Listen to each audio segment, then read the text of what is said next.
how long be ours. Though new her name, great be her fame, and mighty be her power. Though new her name, great be her fame, and mighty be her power. And mighty be her power, and mighty be her power. 1, 2, 3, 4, in joy and gladness, with our hearts united, we'll shout the freedom of our rights united. Long live Liberia, happy land, this home of glory, liberty of God's command. This home of glory, liberty of God's command.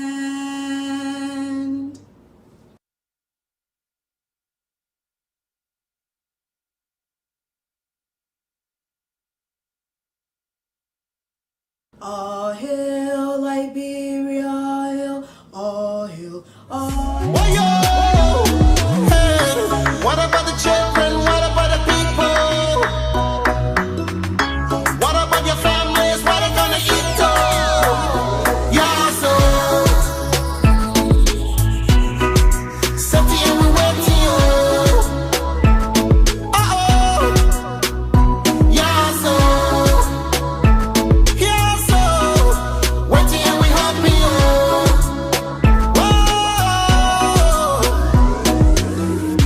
They don't really care about you. They don't care, my people, it's true. They don't want to see you break through. The whole country's getting confused. Corruption, no questions. The country going in the wrong direction. Leaders I barely many mentions. We don't know where the money come from. Attention, corruptions. Why nobody asks the question? They need to be in detention. 40 in our nation. Think about the children, think about the future. Whoa, think about the families, what they're gonna eat. Yeah, so, whoa, yeah, so, something and we waiting. Can't the other children know? Yeah, so, can't you hear them crying? Waiting and we happy. Happy and they happy. Yeah, so.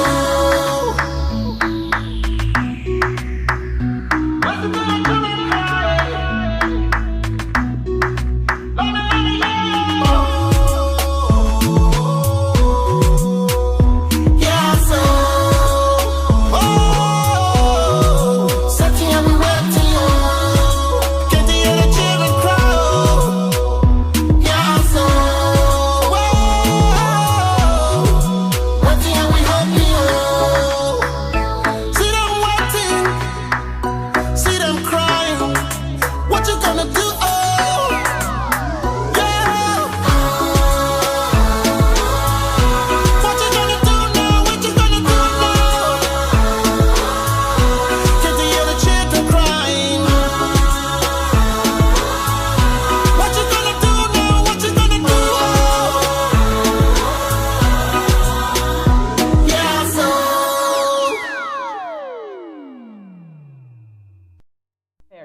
About a month after the disappearance of Chen and Fang, health officials said the number of new infections had fallen dramatically in China.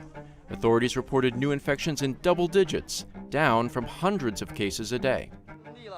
The outcry on Chinese social media, even if short-lived, shows that many people in the country don't buy the government's message that the crisis is under control.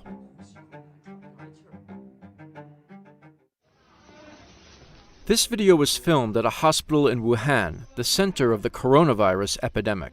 当殡仪馆这里面尸袋，刚才我照给你们看了，现在又多了。刚才3个，现在我数一下啊，尸袋，1、2、3、4、5、6、7、8，有8个。 And this is footage of a hospital under construction. 这并不适合传染病人居住。 Behind the camera are two vloggers who have become sensations in China.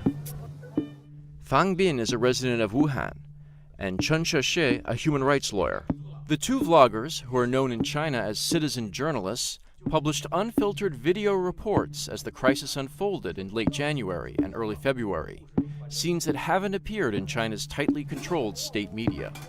大家一定要行动起来，要传播，要把真相传播出去。任何人擅闯。 But they stopped posting videos in early February. Fellow activists and relatives said they have disappeared. 帮我个忙，帮我找找秋实。 Chen's mother posted a video saying she wasn't able to contact her son. According to a friend, the police told Chen's father that his son was held in quarantine. Activists say neighbors of Fang saw uniformed and plainclothes police officers take him away. The activists haven't seen him since. Even if their images were only available online for days or even hours, China experts say it is unusual for Beijing authorities to let this form of open criticism appear before censoring content or clamping down. My technology is, in scientific terms, what we call a multiplex detection test. It detects anywhere between 3 to 7 infectious diseases at the same time and distinguishes them within about 10 to 40 minutes, at most within an hour. You will note that several diseases that are occurring in our African and other regions have similar symptoms, like high fever, vomiting, headache, and it becomes confusing, for a doctor to tell exactly what infection is causing the disease. So my test, which is now called a NIA test, can perform the detection and then distinguish and pinpoint the infection that is causing the disease.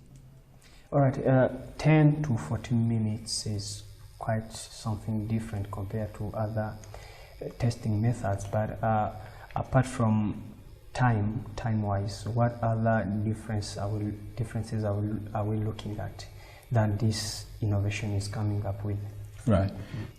You will note that machines that are used contemporarily for certain diagnostics are very bulky, they're very huge, big, and they take a very long time to perform these diagnostics. Also, they are very expensive for our regions, and so in comparison to that, my system of detection is affordable as compared to the contemporary and ones we have. It takes a shorter time as compared to the contemporary ones that are used to diagnose. And it is very portable, that it can be taken into hard-to-reach areas, like rural areas, villages. One of the good features of the system that we have is that you can use it in a car, using a car lighter if there's no electricity. And we are looking at putting a solar option on our system. So these characteristics distinguish our.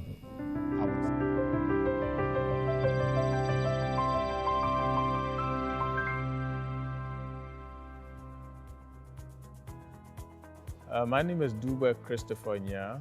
I am a medical doctor and a scientist in infectious disease diagnostics.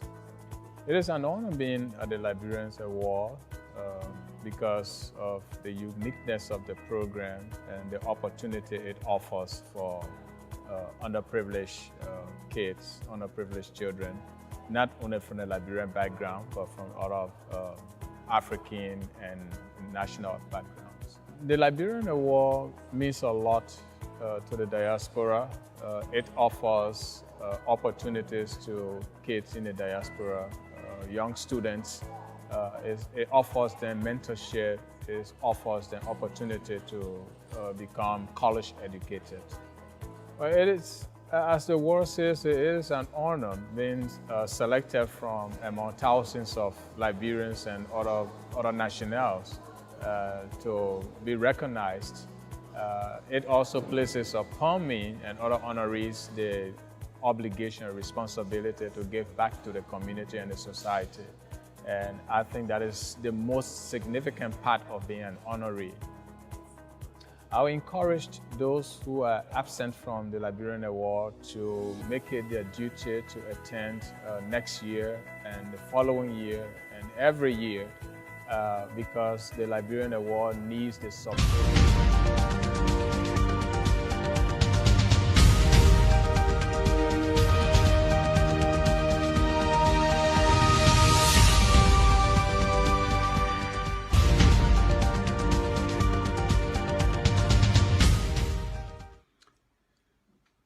This is not one of the traditional broadcasts from the New England Bureau of the Liberia Public Radio. This is in a different context. A lady named Hannah Charlotte started the celebrations of Mother Day. As a matter of fact, in 1905, her mother died, as which she commemorated her mother. And in 1908, the official celebrations of Mother Day kicks off. We here at Liberia Public Radio, we are cognizant of the fact this year Mother Day is a devastating and heartbroken one. Hundreds or scores of mothers, sisters, nieces die as the result of the deadly pandemic. Not to wake up the already pained and decap story, we want to take this time to say happy Mother Day. Despite of the difficult times and tribulations we are going through, we are aware of the fact, the tolerance, the patience and strength mothers use to take care of us to reach where we are. We want to take this time from the management, the chairman and the board of directors and entire workforce of the Liberia Public Radio in the USA and in Liberia to say happy Mother's Day. We prayed that this deadly virus that have taken heat across the globe will soon pass. Our prayers and thought goes out to those that are grieving this hour. Please be safe. The coronavirus is deadly. It kills. But our prayers and thought out to you. We say happy Mother's Day. And please be safe. Thank you for all your tolerance, your patience, your forgiveness, your passion that you have had on us. Happy Mother's Day. Please be safe out there. Thank you so much.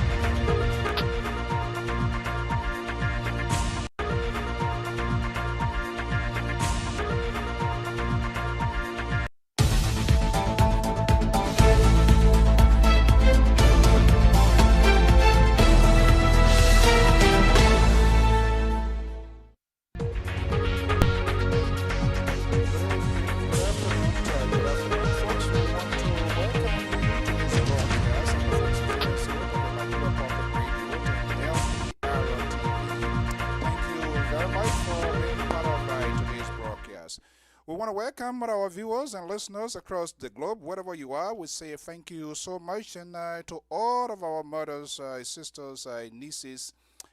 We are aware that's the message there from the management and staff of the Liberia Public Radio and LPR TV. Oh, what a deadly Mother's Day this year. But as part of what is unfolding in today's world, we say happy Mother's Day for your tolerance, for your strength, and your forgiveness, passion. Till we behave, the husbands, the children, till we act crazy many times. But because of your resilience and the pain, knowing fully well the pain that you bore for us for 9 months, gives you the courage to be so forgiving. We say happy Mother's Day to all of you. We want to say thank you so much for joining us here this afternoon. I will be talking to one of Liberia's own, funnier son, Dr. Chris Dubanya, will be my guest here this afternoon. I want to welcome all of you here, and let me just welcome one of the legendary sons in this business. He is now the Minister Consulate, accredited near the capital of Washington, D.C., veteran journalist Jerome Nesty Chelly. Thank you for being part of this conversation here. We're looking forward to also have you here to see how things going with your office and whatever message do you intend to give to the diaspora community. We are open to you at all times. We want to thank you so much for being here this afternoon. What a beautiful Sunday here in the East Coast. Very shortly later, we'll be joining the guests. Will be joining me. And we're going to be having a wide range of discussion here with respect to what is unfolding, his take, and perhaps what has been his advice to his own country, the government. It is our understanding that Dr. Nya has taken a definitive position. Is he still by that position to what his advice to the government? Has the government of the Republic of Liberia ever in any way or context reached out to Dr. Chris Dube Nyant is a scientist? We have a lot of brilliant sons and daughters of Liberia everywhere. Unless we can come to the realizations to have a sort of inclusive involvement of national reconstructions and building, we will make Liberia to be what it is. And this is why we here at Liberia Public Radio take into seriousness what we do, to always create a conversation where we will be able to find a common ground. We will disagree, but agree. And this is why the government, the oppositions, and ordinary citizens should be held accountable to their actions, their comments, and whatever they throw out there. Sitting behind the microphone does not in any way give you an extraordinary power to create chaos. The purpose of it is to create a dialogue where we'll be able to talk issues about our country. I am Afonso Zienso of the Liberia Public Radio and LPR TV. Time check in the East Coast here. It's 1:27 p.m. Eastern Standard Time, and this is your informative news magazine, Freedom Watch. I will be hosting Dr. Chris Dube Nyant will be joining me here very shortly. As we speak today, according to African News, consignments of this drug from Madagascar, Chadian President Eric Dube sent a charter plane. Consignment arrived today in Chad. So it seems, despite of WHO and other international organizations has warned leader not to, because it has not been scientifically proven, they are going away. And our understanding, some consignment, we do not know specifically the quantity is also already in Liberia. What is the downside of this? How is it being perceived in the with the experts, those who have the expertise? And hopefully Dr. Chris Dube Nyant will be here this afternoon. Remember a couple of weeks ago, Dr. Toba Nyenswat, the guy who is considered as the giant for Ebola, was on this program. We were able to have a conversation. Probably while we wait for that, we will always like to involve, to engage with our audience as well. But the time check is 1:29, so I'm anticipating that Dr. Dube will be here very shortly. And hopefully when time is in our favor, we're going to have a post interview discussion, but that's not the case. However, as usual, we always make your voice. Our voices matter here, but we intend to keep within the scope of the conversation, and so we will keep it professional. We'll be monitoring the Facebook feed, and that's as well as our YouTube channel. But I will advise, if you have any specific questions based on the conversation that we're going to be having with Dr.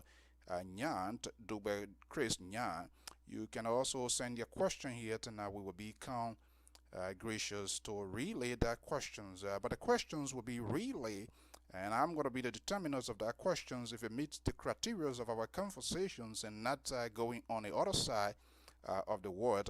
I'm going to determine the nature of the questions, and we will potentially relay that. And I can guarantee you these discussions, if it goes well, it will be in all aspects.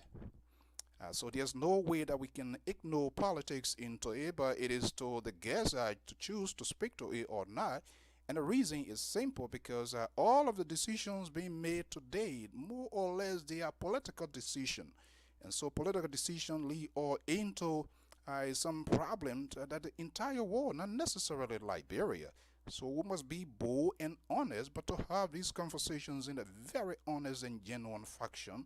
and not to humane people and not just only the blame game, but it is also meant for us to find a common ground in the many problems that are confronting our nation, social, economic, political. There are multiple compound complex situations, not just only Liberia, even the great USA here. Despite of the virus here, you see people that are protesting that they want their cities and towns and state open. So it is. So people should do away with the notion that they just want to talk on specific things, and it is not anything that you can insert politics into it. It's not true. Politics is the order of the day. Whether you are an engineer, whether you are a doctor, or whatever profession that you have, the decisions of our political leader get us to be where we are. So how can we talk those things when the political aspect is unsettled? That would be just a little bit disingenuous if we ever did that. So we want to welcome you. Thank you so much. We want to welcome Pastor Wanin is inside Liberia, training down with us here. We're understanding that the government of Liberia, in a bid to curtail or minimize the spread of the coronavirus, additional 2 weeks been added. We hope to get Dr. Nguyen to take as well. Let me just take a quick commercial break. You remember there's a medication, the birth home is Madagascar. Well, let's take a look and see, courtesies of other international news wired, to see how they are addressing it and how it's being processed. Many countries in Africa, Tanzania, Congo, and many other countries, they have embraced this drug. But is it medically or scientifically tested? That has not been the case. So how would those with the expertise perceive that to be? Well, I have no answer. I have no clue, and this is why we have invited someone here. This is not a conspiracy theory like other people making a guess game, but people with the technical know-how and hopefully to get a better insight. But let's just see here from Madagascar. I am Afonso Zienso of the Liberia Public Radio and LPR TV. To all our mothers, again, we say happy Mother's Day. We know how devastating, troubling this year Mother's Day, considering the deadly coronavirus. People are dying, people are in hospital. We are cognizant of the fact how this year Mother's Day is some troubling thing. Dangerous. But in the midst of that, if you are all for any way not well or so, we say we wish you well. Please, this is a virus. Before we come to this video here, I've talked to a lot of people, and people tend to be, I don't know whether they are ashamed or they want to blame themselves or whatever the situation. You have to confide into someone to talk to them that you can potentially get the help that you need in terms of what to take or what sort of advice to give you. And I also understand on the other side of how our people demonize people, how they blackmail people, how they stigmatize people. But again, it's a give and take. You know who you have dealt with before, but please talk to somebody, confide into someone if you're not feeling well. Someone that will honestly advise you. It is very much important. Do not just do it alone by yourself, because you do not want somebody to know that you are ill. As far as I'm concerned, this virus does not have a boundaries. Anybody can be caught across the line. Anybody can die. There is no specific place that you and I know that I'm not going to go to this direction on this street because the coronavirus is there. That's not the case. So we all just have to deploy our common sense to protect ourselves. And it's just hard. There's no way that you can protect yourself. First and foremost, take all the necessary precautions, follow all of the protocols involved, apply some common sense method. Make sure you have your gloves and stuff with you in your car. Do not use your physical bare hand to touch the gap, sperm you want to do stuff. Anything you want to do now, anybody giving money to, just make sure, find that gloves and put it on. To avoid too much of visitation. Do not be shaking hands. There's some just common sense method. You yourself have to help yourself out.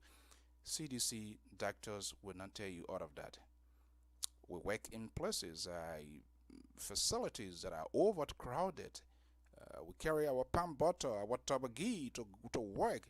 But think about it, you're getting in and someone is going out, and somebody might have used the the microwave, and you don't know whether they even disinfect it. You can't trust people, So just go extra mile to deploy some cleaning techniques that will help you.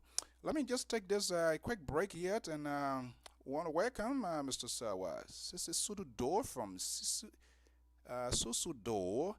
Josephine P. Mami is right there in Philadelphia. Prince Dobot of that's the CEO of the Boilers Room. We say welcome. Let me just give you the video yet, and I'm going to be checking our guests to see how far we are. I'm Alfonso Z and Sword, and I will be right back. This herbal remedy is proving popular in the battle against COVID-19, but with no proof it actually works. Madagascar's President André Rajoelina says it's so effective he's exporting it to the other side of the continent. Guinea-Bissau's president is also impressed. He visited the airport to welcome the new shipment. This donation is a gesture in the fight against the global pandemic called COVID-19. I'd like to say with this, Guinea-Bissau will be seen in a very different concept of nationhood. It will be seen as a country that always has good people.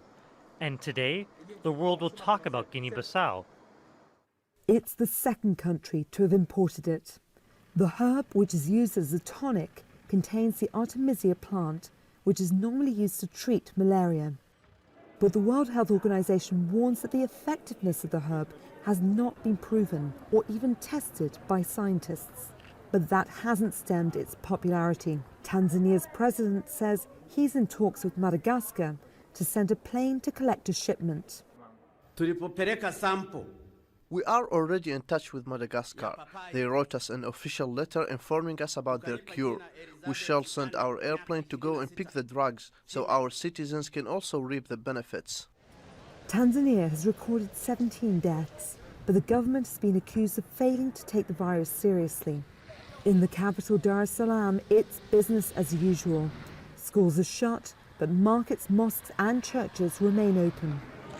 And back in Madagascar, the army has been knocking door to door to give the tonic to the most vulnerable people. The country has so far recorded few cases and no fatalities, but government actions have gone beyond the herb. Mask wearing and social distancing rules have been enforced. Measures medical experts say are effective, even if the tonic is not. Laura Burden-Manley, Al Jazeera. This herbal remedy is proving popular in the battle against COVID-19, but with no proof it actually works. Madagascar's President André Rajoelina says it's so effective he's exporting it to the other side of the continent. Guinea-Bissau's president is also impressed. Hello everyone, a warm welcome and thank you very much for joining us on the program. Now we begin with some news which is put in Madagascar, the Indian archipelago island nation, in the spotlight. On Monday, President André Rajoelina presented a herbal remedy that he said showed encouraging results in fighting off the coronavirus. The president posted photos from the presentation and images of what he calls COVID organics medicine on his Facebook page. He also lifted the lockdown in 3 main cities in the country, adding that the Malagasy remedy for the disease had been successfully tested.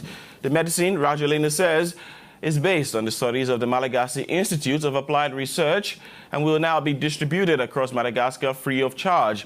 So what is the medicine about and what is it made from, and in fact how effective can it be in the fight against coronavirus? First, we know, according to the Malagasy Institute of Applied Research, that the principal ingredient in the concoction is derived from Artemisia annua, a green leafy plant that emits a striking odor that is also known as sweet wormwood. Now, it is important to note that no drug or herbal medicine has been certified as cure for the COVID-19, and in fact, the World Health Organization (WHO) has said that favorite medicinal foods like lemon, honey, and ginger are only good for general health, but have no proven ability to cure the new coronavirus disease. But then at a time when the world is in search of a remedy and vaccine for the novel virus, many studies and claims are being evaluated. And from Antananarivo, we have live with us our correspondent, Volana Razafiman Nansoa. Volana, good morning to you. Bonjour, Jerry. Good morning, Jerry. Some interesting news from Madagascar on a potential remedy for coronavirus. Artemisia is the plant here. It's been attributed over the years for its effectiveness in the treatment of malaria, but now this plant has burst like a bomb in the news in connection with coronavirus. Alors la tisane à base d'Artemisia a été lancée The organic Artemisia-based herbal tea was launched with a great pomp yesterday by the President of the Republic himself. Like an excellent sales representative, the President boasted the merits of a drink with a slightly bitter taste, which can be bought as an herbal tea in a bottle or can, well packaged in orange and white packaging in the colors of the presidential party.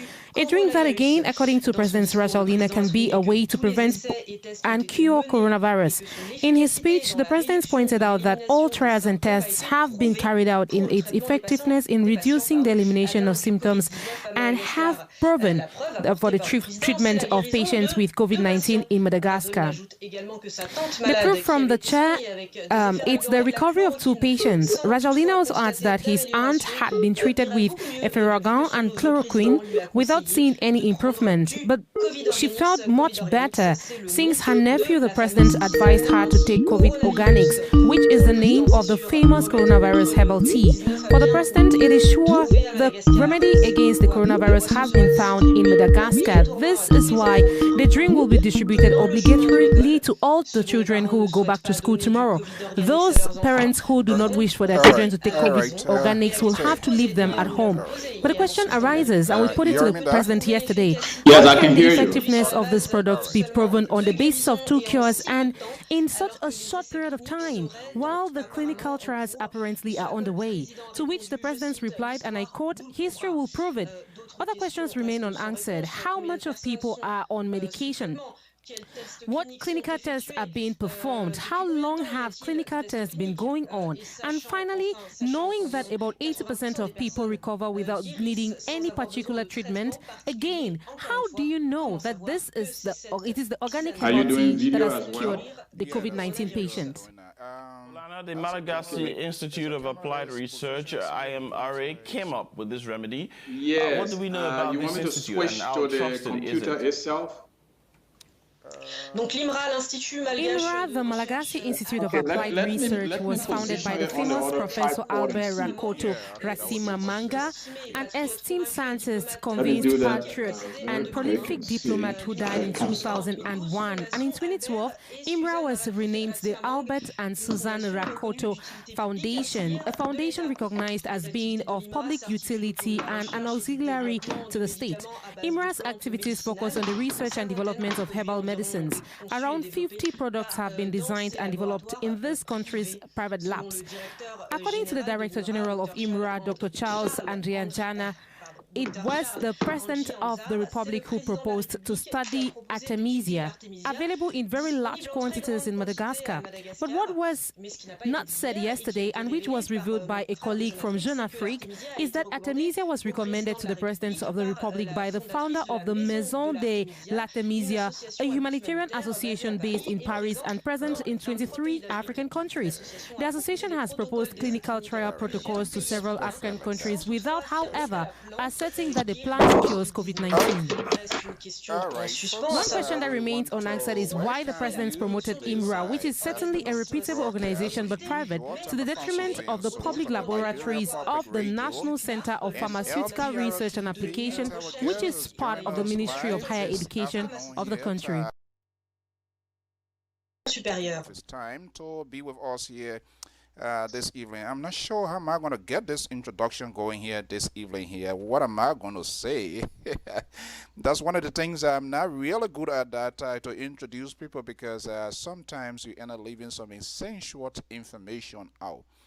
And so it is a tradition on this network. We like to hear directly from the house's mouth, and nobody is really suited to have this conversation this afternoon than the scientist from Liberia, Dr. Dubert Chris Nyant. Good afternoon, sir. Thank you for sharing your afternoon. This beautiful Mother Day. You have chosen to be with your wife, but I believe it is in the interest of our country that you are here this afternoon. Good afternoon and welcome.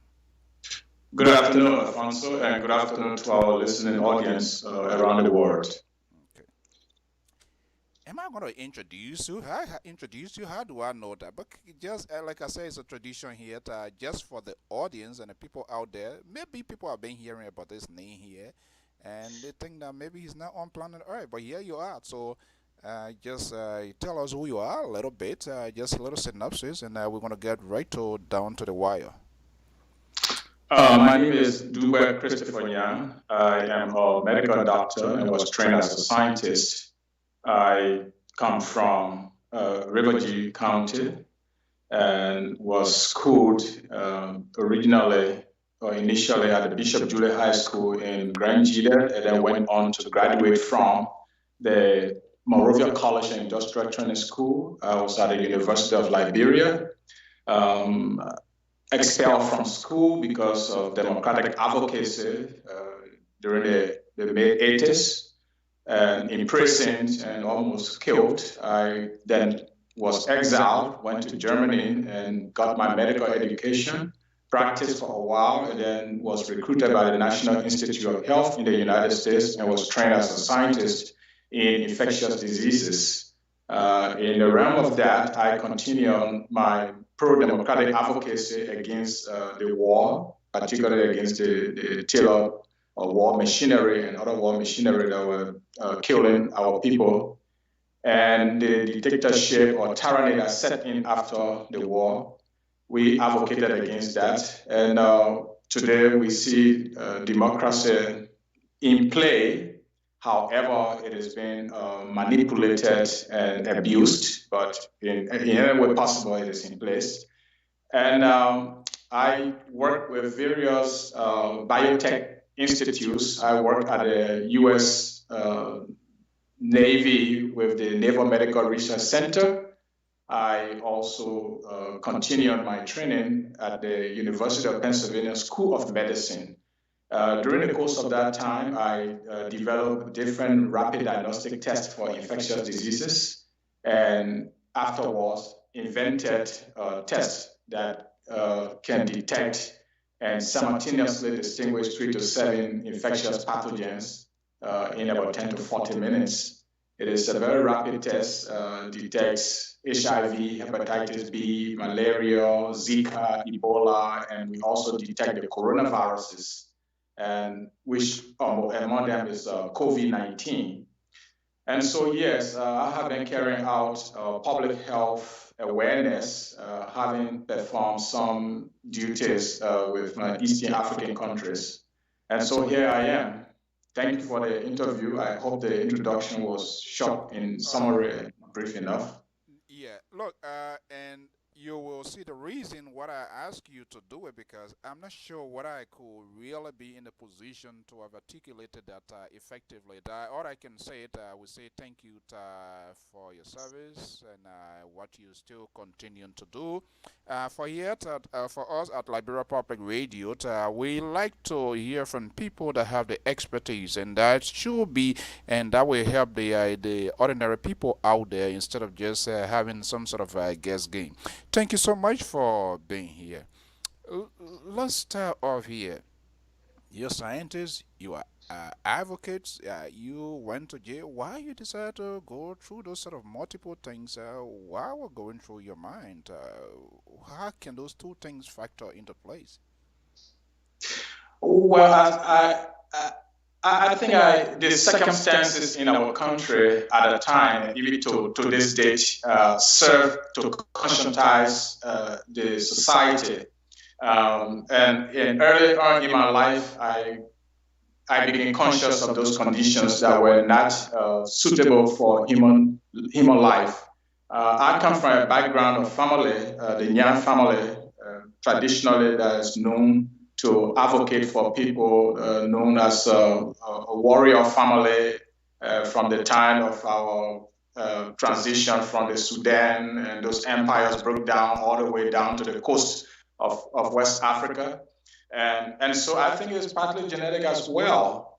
But that's how I started. I started off early on in my school life. I was a student council president elected in Bishop Julie High School when we advocated for student rights against the ban on student politics, the Decree 2A, which if one went against, you will be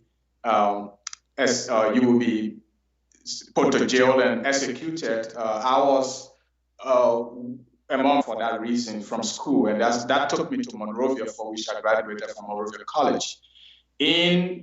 During that time, it was still during the semi-military arrangement when the President Samuel Doe then turned into a civilian president under very controversial elections results. And we continue advocating for genuine democracy against the tyrannical and dictatorial tendencies of the government. And journalists were being jailed and imprisoned. There was no free speech. Academic freedom was being flouted. And there was massive corruption. There was nepotism. I mean, all of those things which are indecent to nurture a growing democracy. And we went against those. As a student leader at the time, I was chairman of the Student Unification Party at the University of Liberia, and also served as Deputy Secretary for National Affairs of the Liberia National Students Union later. At some point, I did serve as acting president of the Liberia National Students Union. And so students being the conscience of the society at the time, with all of the political parties being banned, we stood against the dictatorial tendencies of the government, and also in that process advised the government on what needed to be done in order to nurture the democracy. That put me in trouble, as you will, quote unquote trouble. I was arrested along with several other students again, imprisoned, put in solitary confinement. There were attempts to have my life taken away, executed, but those were stalled by massive international concern and the demonstrations then held by the students against our detention. So we're later released, and I remained expelled from the university, and then being troubled by the military, by the security forces in the country at the time. So I had no option but to leave. I was blacklisted and could not leave the country. Arrested at the airport on 2 different occasions, and I had to evade the security situation and escape the country. That's how I went into Germany. And at the university, all through, I was a student of science. I was at the Science College, the T.J. R. Faulkner College of Science and Technology, studying zoology and chemistry, which was a pre-medical requisite to go to medical school. So during the course of my advocacy, I was preparing to become a medical doctor or preparing to go into the sciences. Having got my medical education and my scientific training from Germany and the United States respectively, Liberia, of course, where I started from, it did not exclude the fact that these same conditions existed and they still need to be addressed. And you need voices, particularly credible voices, to address this situation. These situations, particularly with what is happening today, after 12 years of peace and relative calm and enjoying a free press and free speech, we see what is going on today. And so in that space, I continue my advocacy for democracy as a social activist, just as I continue with my scientific and medical work. So what I did as a student of science is no different from what I'm doing as a professional in medicine and science. Wow. Then it's like almost like a soothsayer here because I told my audience that in as much I'm gonna have expert scientists yet, nothing gonna be off the table in terms of politics because decisions that we made today, decisions that are made in national government that you will agree with me. Political decisions is what get us to be where we are. So it would be disingenuous to say you want to talk to persons in that area and you don't want to even incite or inject politics into it. You being an activist and a student progressive, if we will, to call that. Okay, we're going to get to the cardinal issue here. But are you remember? How are you measuring something? University of Liberia and leader of the Student Unification Party. Let's take the bottom to top approach here this afternoon to address, perhaps to give people a sense of some of the problems that we are having today in the country.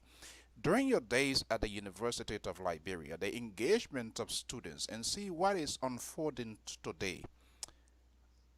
Is that a thing? Is it fair to say it's the same, or what are we not getting, or how is it being interpreted this time during your days? I think student involvement in national life was much more qualitative, much more pointed, much more focused, and done much more on a sincere basis for advocating for change, real change of society for betterment of people's social economic conditions. What we see today is quite different. That student advocacy is today based on specific minute interest and is largely based on opportunism. So, do you see today's advocacy toward students, their grievances of what they want to you see being politically motivated? It's not authentic. It's not genuine. No, that's not what I'm necessarily saying. The Student Unification Party still exists to this date, and it continues to forward and stand in the vanguard of the student struggle as well as national struggle, as it has been doing all along. It has presented genuine concerns of the students to be addressed. But on the other hand, you have other student groupings around that have, you can say, been used by government in order to infiltrate the entire student population in order to break student resistance. And that is where you can draw the dichotomy that largely there's a contingent of the student community that is only advocating based on a minute self-interest that tailors towards particular opportunistic dealings. And there is the genuine student, activist section that is actually standing in the vanguard of student issues, academic freedom, quality education, free speech, etc., etc. You have genuine student advocates who continue to forward this struggle. That's the dichotomy, that's the difference that I wanted to make. But largely, if you compare that during our days, you did not have that infusion of students or that sector of students to be in a good majority that would be serving a government interest. Yes, it did exist, but it was not done on an organized fashion. To this date, it is done on an organized basis. And then, not to add, the social media has created some sort of bomb into to what students are doing. And I believe, like your days, we never had the social media, so students were also humiliated, and nobody outside of the world I can say. I remember the days of React, and they just used to. By the time you look, you see leaflets, and that was it. But now technologies has evolved so significantly. So before we pivot to this conversation, what could be some of the underlying factors that led to that situation than what we are seeing right now? Is there anybody to really shift blame on? I think the war days, the days of the Civil War, and the days in exile, and that whole period, the circumstances of that whole period led to a lot of things. It led to a degradation into the fabric of our society as a whole. And what we are seeing in the student community is not just in the student community. You also see that among the political parties, where you see people grasshopping from one party to another for particular ingrained self-interest. So it is not just confined to the student community. You can also see that largely in the society. It indicates the lack of sincerity. It indicates the lack of integrity. It also indicates the lack of honesty, and as well as the lack of confidence. It only shows, again, as I said, when it shows opportunism. People just flock to where they think the grass is greener. And so that situation was brewed during the war years.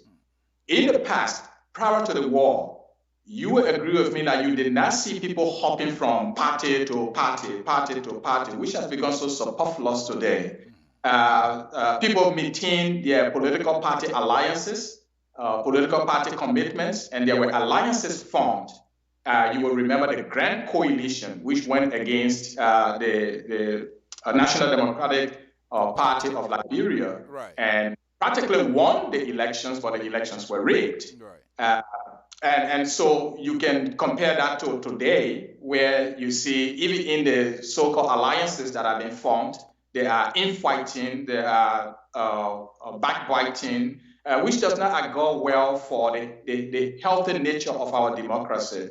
We think these particular tendencies should be arrested. These alliances should be refined. Their cooperation with each other should be strengthened. And there should be confidence among each and every one of them. The point here is that once that is achieved, you will have the society, the population is developing confidence in the opposition. But with all of the infighting, it limits and reduces the trust and confidence that the population has or will have in the opposition political parties. And I hate to use the word, I'm seeing the word hate, not in the negative sense per se, but I don't like to use the word, opposition, because this is a term merely coined by Western media in order to put Africans and other third world populations against one another. So you will never hear. Not to interrupt you, say it is a word coined by the Western media. I did sending a wrong signal. To what possibly could be the word in your from your perspective? Well, my own sociological analysis is such that the word opposition, to oppose someone in the political sense, it sends out a signal of hatred, of vengeance. If you look at it in the Western world, you never hear them calling the Republican Party as an opposition party when the Democrats are in power. You never hear them calling the Democratic Party as an opposition party when the Democrats are in power. They call them by their names, no matter how many they are. In Germany, for example, they will always say the CDU, the Democratic Party, the Christian Democratic Party, the Social Democratic Party. Right. They never say the opposition. But when it comes to Africa and other or developing countries, they push this word opposition ahead. And it makes us to feel that we are, in vengeance with those who are in power. That, I think, is a social, psychological attempt to continue to put African and people of African descent against one another within that purview of the divide and rule, so that we become confused, we get into conflict with each other, and then they carry out the narrative that we can endure each other, we cannot condone each other, and so that's what I said, that the particular coining of that word and persistently using it without political situation is not in our interest. But unfortunately, that fair to mention our opposition, that's the word we use, not on the word of the Western or not, but they also accept that, and they have been unable to change that narrative that you are articulating here. So then who's to be blamed? And that is why it is left with us Africans and people of black descent, as well as other people of the oppressed world, to change these narratives. It is us who will do it. The Western world will not do it. Similarly, with our history that has been distorted over the years, it is us who will have to rewrite our own history, given the true historical conditions and the objective condition that existed as well as existing today. It is incumbent upon us to correct that narrative. And so it is my suggestion to Liberian political parties that are not in power to refrain from using this terminology and this word opposition. You can call, you can create another point of another word. You have your various blocks. You can refer to yourself giving your various blocks. Like, for example, we have the National Democratic Coalition, which is a coalition of the Free Democratic Party and the New Deal movement. Right. You have the CPP, which is comprised of the Unity Party, the ARCO, and Alternative National Congress, etc. And you have the Coalition for Democratic Change, which comprises the NPP, the CDC, which is the Center for, not the Center, but the Congress for Democratic Change, thank you.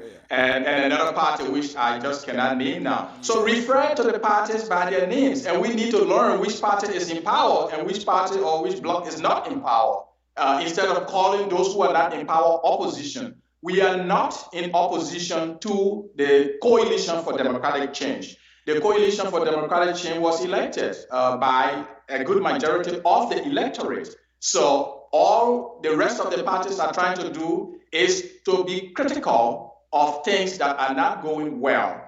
Be critical of the government's action against free speech, the government action that leads to a decline in the economy, the government action that leads to academic failure, and et cetera, to criticize these things and provide suggestions as to how they can be rectified and our society can move forward into progress. And so, we can begin to refer to ourselves based on our various nomenclatures, just as the West does, instead of referring to those who are not in power as opposition. We're not opposing anyone. We are all for progress of Africa and progress of our individual countries. Right. I don't know, and I don't want to put my life on the line. What are these people, and I will continue to use this word until they themselves remodel or reframe or find the correct term to use. I'm wondering whether someone within the oppositions or opposition will listen to Dr. Nyan this afternoon, because the thing here that they call themselves that name, their message sometimes they articulate, it does not sound like people who is also giving hope to whatever form of government that is not happening. It does leave ordinary Liberians with uncertainty in making an informed decision, and that's the problem. And talking about that, I was looking at something of a recent survey by a group called Afrobarometer group. And this survey, 2014 and 2015, more or less it focuses on the sub-Saharan countries. But when you look at the report of the survey, it's no different from what is happening in Liberia and other parts of the world with opposition to bloc their failure to succeed. And that's one of the reasons that you just mentioned. At the end of the day, they are fragmented. They do not believe, they do not trust one another. They backstab one another. They go to the executive meeting or whatever to talk. By the time you get out, another person go in his or her direction. So at the end of the day, it goes to the very opposition, not opposition, the governing party, and civilians become, or ordinary citizens become more like, okay, you know what, these people are not telling us, they are not putting alternative in place. So it's like the typical Liberian man, it's better to know your angel that you with than the devil that you are not seeing. So when will these people learn? And I'm asking all of these questions because you from a different background as a student, a leader, or activist. We need to be having this sort of conversations besides the professional one. We need to be having a conversation. I don't understand. And that is the concern of the society, the African society as a whole. Again, it brings to question, what is the interest of these political parties? Are they just interested in assuming power, gaining power, or they're interested in the lives of the people? If they can define that, that will stop all of the backbiting, all of the petty infighting, and it will tie them around certain principles. One thing that is lacking in most of these political parties is that they don't organize around principles, around philosophies. They organize around individuals. And so they build this individuality cult. And once you do not organize around principles and philosophies as a political entity, you only begin to look at individuals. These individuals begin to have personality clashes. It trickles down to the various supporters in the various parties, and it goes on and on and on. And that is why we call for, I have been an advocate for people stop using this term political leader. In the National Democratic Coalition, for example, the National Democratic Coalition does not have a political leader because they believe they organize around certain social democratic principles. Purely, that's it. Social democracy. If you ask any of the other political parties what they are centered around, please do and tell me later. I don't want to be their judges. But this is where the problem comes from. In the National Democratic Coalition, for example, you don't know who is a political leader because there's not a political leader. What the National Democratic Coalition believes is that every individual has a leadership capability that can be brought to the table and utilized at a particular point in time, given the demand of that time. So everyone has a leadership capability in them. And so these are the two major points which, if these political parties take into consideration, they will begin to understand that there is a need to organize around principles. There's a need to organize around the interests of the people. It will reduce that tendency of individuality cult, and no one person can say they are a leader because you have several people who have leadership characteristics. Wow. So to put it into context here, what I try to sense out from you, our Liberian politics now more or less is they don't try to to build it like an institution, but like Alfonso is the part of is the head of this party here, so everything is all surrounding Alfonso, and when Alfonso fade away from the stage, the institution dies, and that's why we see in TWP. Where is that's exactly why it is. You know, I had really hoped that. I'm sorry for talking over you. I thought you were ended. But I had really hoped that the TWP, you know, the True Wing Party, I mean, that's one of the oldest political institutions in Africa. You know, I had really hoped that it will be around, it will be vibrant, irrespective of what happened over the last century. You know, it shouldn't just die away like that. It shouldn't have just been based on, you know, individual personality. I also hope that the NDPL, the National Democratic Party of Liberia, will still be vibrant. I hope, you know, that other political entities, you know, that existed will be vibrant. But the fact that they are not creating they are not institutionalizing their advocacy and politics, it makes it difficult. So just as you said, we should, you know, piggyback on the analysis that I made earlier, and, you know, in coherence, say, with the analysis I made earlier, without institutionalization of an entity, it is centered around an individual. When the individual leaves the stage, the political party or the political entity dies. That's the problem we have, not only in Liberia, but in most of Africa. We need to address that. And we will only address that if we find out that the interest of our people is central or should be central to our advocacy our politics, and every other tendency that we want to propagate, and not our individual interest. Well, folks, today I'm privileged and honored to have one of the funniest sons of the sort. Scientist Dr. Dube Chris Nya is my special guest here, making his first appearance on the Liberia Public Radio.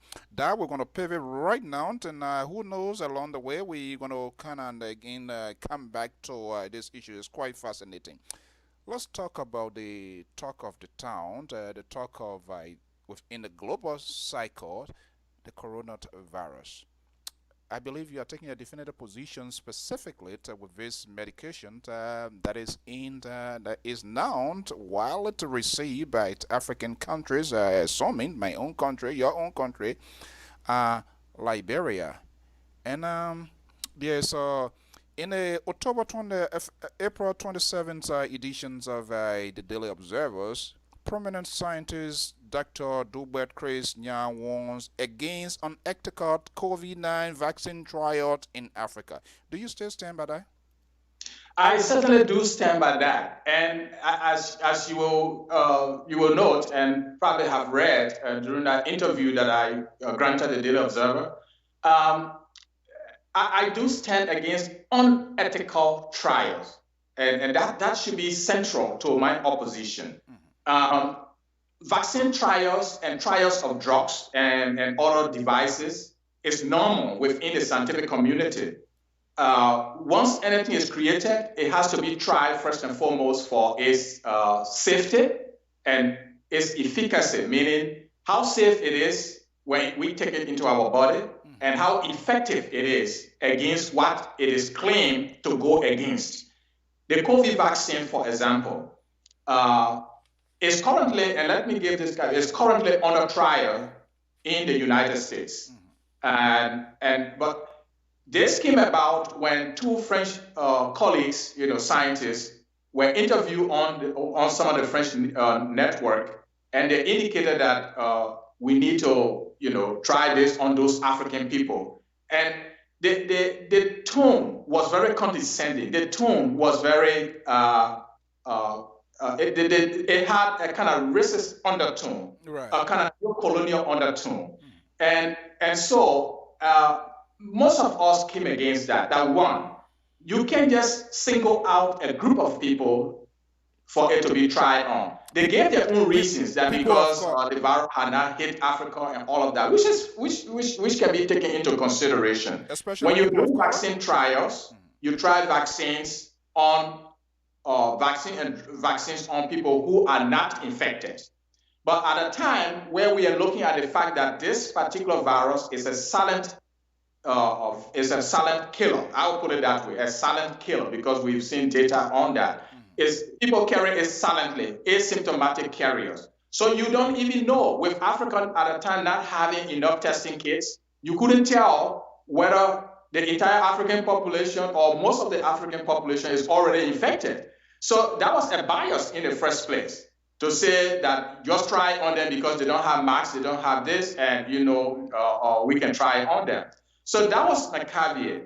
I am for a multi-center vaccine trial, meaning a trial that will incorporate Africa, Asia, Europe, and Australia, and any other place. And that trial should be done on an internationally acceptable standard and ethics. That is my position. I'm not opposed to trials, but I'm opposed to unethical trials. So you've been very practical here, being a scientist, the deal with figures, the deal with data. That did not happen, and that's where Dr. Cray's argument is, correct? That's correct. And I believe the United Nations, the Secretary General, did frown on that. But here we are, our country, or if I say country, I'm talking about making reference to the continent and narrowing it down to our own country. Liberia is also now receiving her consignment. As we speak today, there's a consignment already arrived in Chad. There's a special charter plane by Eric Debit of Chad, and it's going well. If you were, I had to deal with hypotheticals because especially people of your type, your profession, you always want to have the numbers and figure on hand. But do you think somebody talked to the president to look at the other side, or do you think the National Public Health Institute or the Ministry of Health? I was a little bit shocked to see the president himself to go, and I received that. I'm wondering what I went through some sort of, even if we don't have the laboratory, but what I even went through a process so that the OSA were, quote unquote, to say, okay, even though we say the little tiny country does not have other things, but at least they did their own certification. And I'm making this point here in terms of the security aspect of the president, even though we know it, but who show a lot of crazy things going on in the world. Maybe the director of public health who have gone there, the Ministry of Health who have gone there, or people in the public health sector. Do you think that was a wise decision by the government of Liberia to accept it? Firstly, we have to congratulate and applaud our African colleagues, for such innovation. In the scientific community, as always, we applaud our colleagues for the hard work they put in coming up with certain innovations, be it a device that detects, or a medication that cures, that claims to cure, or a vaccine, whatever it may be. The next thing is to find out where are the data of the claim being made. Anytime you come up with these things, there must be some form of study that you carry out, even internally. To this date, we have not seen any study data on that. And so in the scientific community, it's based on evidence and facts. So it's an evidence-based process. In that sense, we have to see the efficacy data and the safety data. None of those things have been produced. Only this huge claim that this concoction does cure COVID-19, this concoction from Madagascar. And that has claimed the concern of the international community, as well as the entire scientific community, even in Africa and among ourselves as Liberians or professionals. I'm not sure who's advising the president of Liberia. That particular package should not have been brought in the country for the president or for whoever under that condition. The first thing they should have done was to request the study data done. I'm not sure if the Ministry of Health or the National Public Health Institute advised the president against that. If they did not advise the president against that, then I will hold them responsible. Then the president was misadvised in having that concussion coming into the country. However they went to receive it, whether the president went there or whoever went there, it should not be our concern for now. But the fact of the matter of our scientific community in Liberia, that includes the medical doctors, the Ministry of Health and the National Public Health Institute, to have sat there and allowed that to come into the country for what purpose, which we don't know till now, is very questionable. I think the WHO has spoken against that. The West African Health Organization has also spoken against that. And I've spoken against that on another network when I was interviewed recently on Spoon TV, and even prior to that, and sounded the scientific and medical basis upon which one can accept a medication or a particular concussion or a testing device. My device that I invented was carried and put through rigorous testing. It was put through rigorous analysis by the scientific community. We did 3 clinical pilot studies at the United States Food and Drug Administration, the very regulatory agency that clears these medications and these devices. These studies were reviewed independently by scientists all around the world and then published, accepted for publication after being reviewed again. That was a third review. And before the patent was given, as you know, my invention was patented, it had to be reviewed by scientists at the patent office again. So this is the thorough, rigorous process that all inventions and all innovations undergo in order to be accepted in the world, in the global community.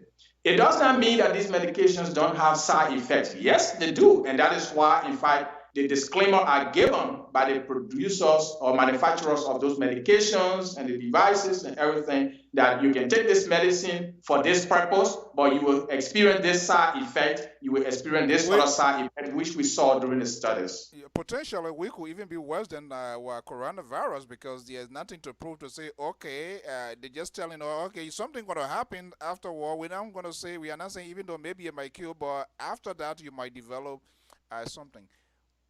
That's correct. Add to that, this is the problem with herbal-derived medications or concoctions. Let's put it that way, because they're always in liquid form.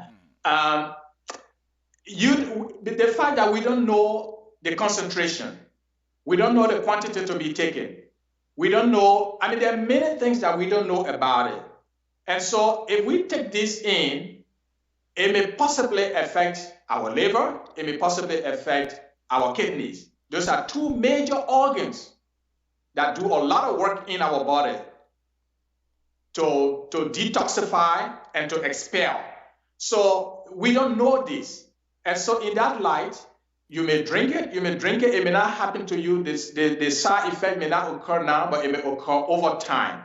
And once we don't know these things, we don't know what the side effects are, we don't know what the benefit is, which is claimed but not proven, it is not advisable for our president or anyone to take this concoction.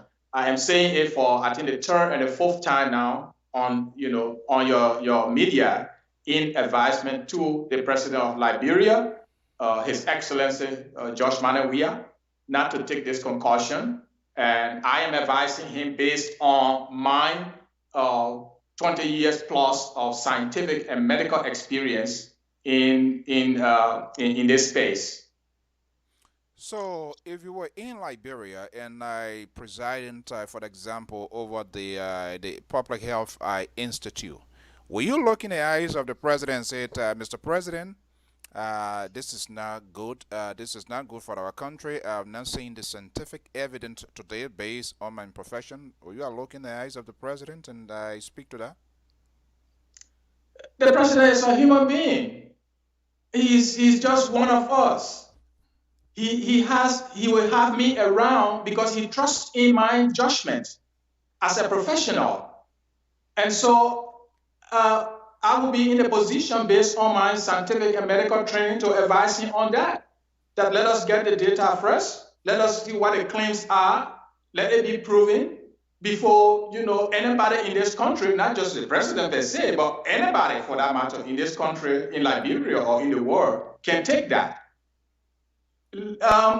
Compare the situation of the Madagascar concussion with that of the test that has been produced in the Senegal, for example. The world, in a way, received the Senegalese test with open arms. Why? Because there were a series of little experiments done with data achieved and data produced.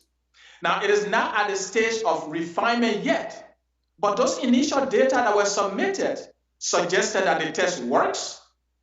It does what it says it can do, but then we need more study on that. And that is what the Senegalese test is going to undergo as of this point, to undergo more confirmatory tests before it can be used for mass production and all of these things. Unlike the Senegalese test, the Madagascar innovation, their concussion, did not go on of this, and we haven't seen such a data. So you can see the difference. So I hope the listening public do not think that an African country produced something and the Western world and the whole world is going against it. No, it's not that. Nobody is bashing them. It is normal within the scientific and medical community to do that.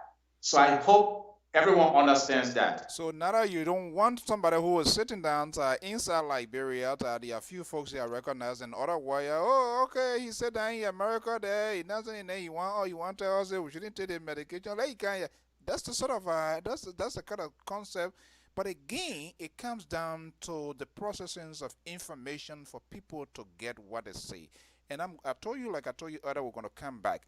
We have different. You see, just to stop you there. Yes, people say that, and somebody said that on the other network.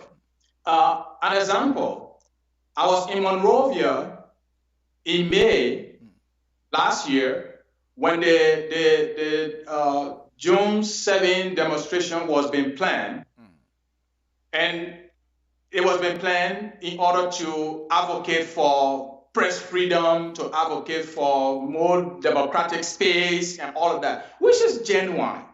What I advocated was for a peaceful conduct of that demonstration.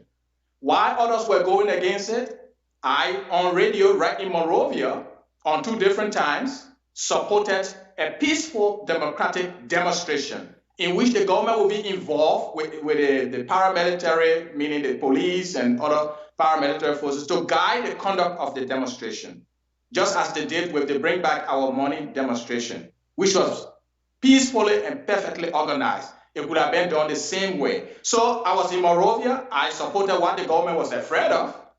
I can be here and support the good democratic tendencies which the government may not want to allow. And I can be anywhere and give my opinion. So I think those who harbor that notion should decrease it from their mind. I have always been an advocate, open, by the grace of God, brave enough to say my mind wherever I am, anytime, anywhere, to anyone who I need to present my opinion to. You know, I was sound a little bit insane here. From my own experience, went to Liberia and I was privileged to interview a lot of government officials and people of different background. What I've come to realize, people are so much protective of their job. They are focusing on their job than to do a piece of work for the Liberian people. In your own context, what do you consider peaceful demonstration?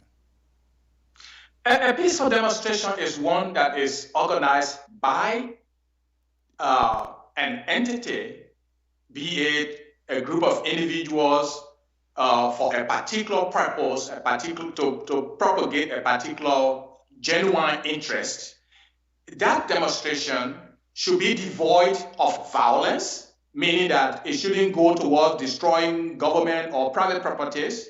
That demonstration can be guided by the police, which we have seen on several occasions, and that demonstration can be guided by the demonstrators themselves, who organize controllers that work alongside the police or the military, so that it is properly organized, and then they go to their destination of interest and present their petition or their grievances in a very calm and professional manner, without insults to the president, without insults to any government official. We have to be civil in the way we present our criticism as well. Those criticisms and those intentions must also be accompanied by suggestions as to what they wish the particular government entity or the president or the group intends to achieve. That, when those factors are incorporated into a demonstration, it turns into a peaceful and civil one, as opposed to a violent demonstration. A peaceful demonstration will also be one in which the government itself does not unleash its police forces on the demonstrators, be it for any reason for that matter. Instead, the police must have the psychological courage to control and talk to whoever they see is acting out of the way, in order to get them in place in a civil manner, instead of brutalizing or exerting violence on the demonstrators. So when those are factors in, you have a peaceful demonstration that benefits both the government and the organizers. In the case of Liberia, and we're going to narrow it down here because I so dearly love that country. The demonstrations of June 7th up to January, whatever it is, from the organizer, from the government perspective, who can we say it exhibited tolerance, or who's violated your own definition you just articulated here? Well, if you go to, I think that the June 7 demonstration was well organized, and the government and police forces participated very well. They were even handing out water to demonstrators. I mean, that is the kind of civil atmosphere that we want to see. The police and the military are not there to harm the people. That's not their duty. Their duties are, among others, to maintain peace, civility, and calm. The demonstration, which was supposed to have been held on December 30th, I think, which was pushed to January 6th, that had some issues where they... Issue from where? I said that has some issues where the government soldiers and the police specifically, reacted in a violent manner. The contention was that people were making some fire and stuff on the side nearer the Capitol building or near the executive mansion. Was that true from what you heard? Was that true? Was that a true thing that they were doing that, making fire as well? From the reports and social media feeds, it was true that they were not making fire though, but they had these coal pots where they were making, preparing food for the demonstrators. And in that case, was that a right thing to do, that? It is not for me to judge. It is not for me to judge. What happens here is, if you look in other countries, and I live in the Washington, D.C. area, you go right next to the White House. You see food trucks all there. I mean, they are an advanced country, but you see food trucks there, and there is a cook stove or something like that, where they are using to serve visitors, who go to take a view of the White House, right on the side of the White House. And I can send you photos to that effect and video clips to that effect. When this came about, I took upon myself to do a distinction because people were arguing that you cannot do that in America. Everything they think that America is so like gold being plastered on the street and certain things are not done here. So if you compare the two, the situation in Liberia was a temporary situation, in fact, where they were making these pots in order to prepare the food for the demonstrators to be handed out, frying, making a hamburger and various snacks. So that is a situation where the police could have just informed them to recline themselves in a location that would not be harmful to the rest of the demonstrators. The police also, we have fire service. For example, if demonstrations are going on in various countries, which we know, you have the police, you have in an event where there may be any situation, you have ambulances, following along. The fire service could have been there as well, just in case.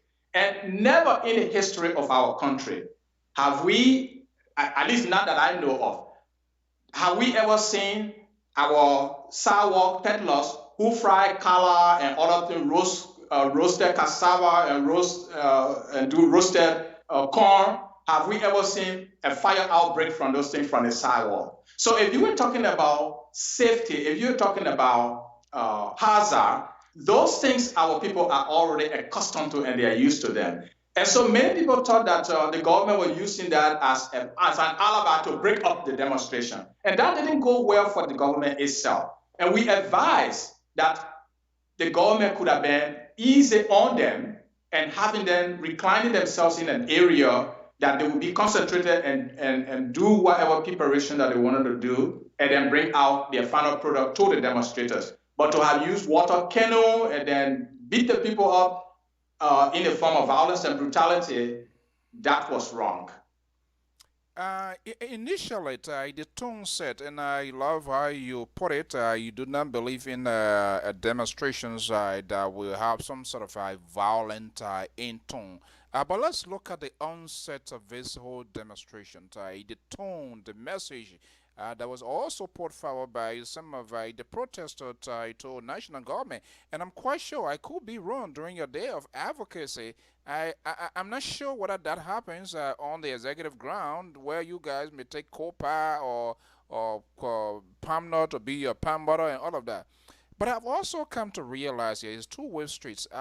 Africa or Liberia as a whole, people are not willing to make the kind of sacrifice. You know, there's a saying that says there is no pain, there is no gain.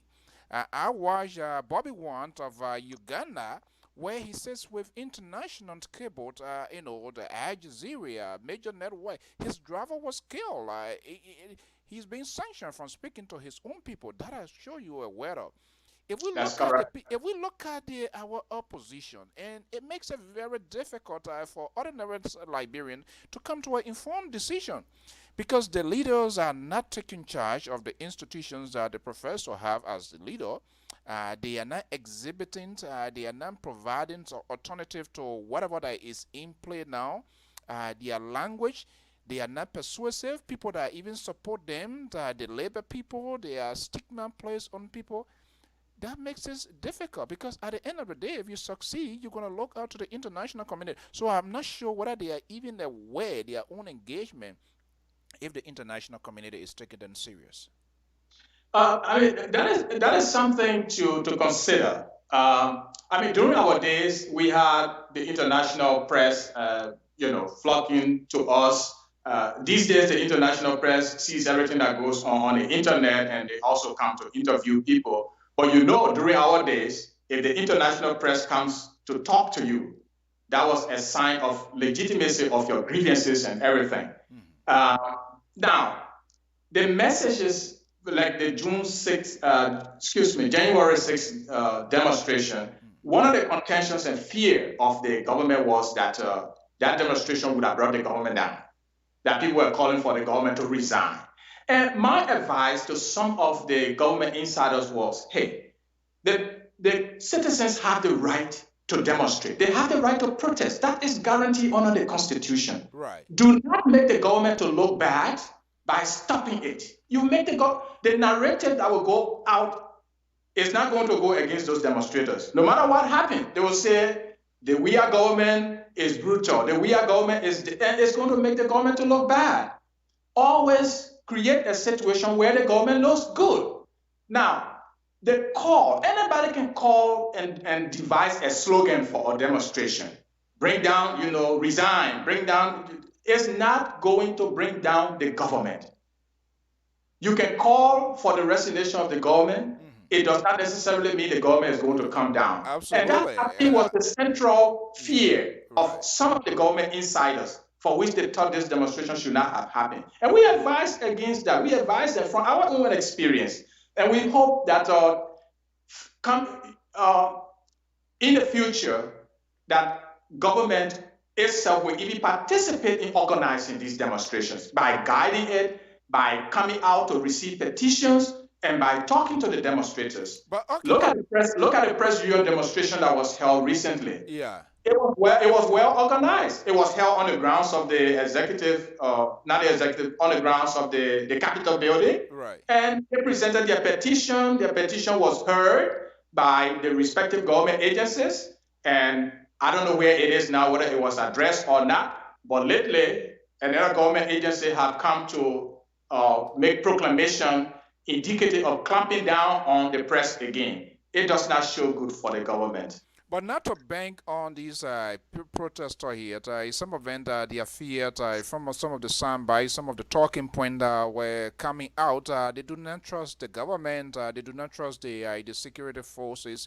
So when that sort of apprehension is within, then how can they work out to, for both parties to sit and work out plans? If people begin to say that, it is a signal of distrust and mistrust of government.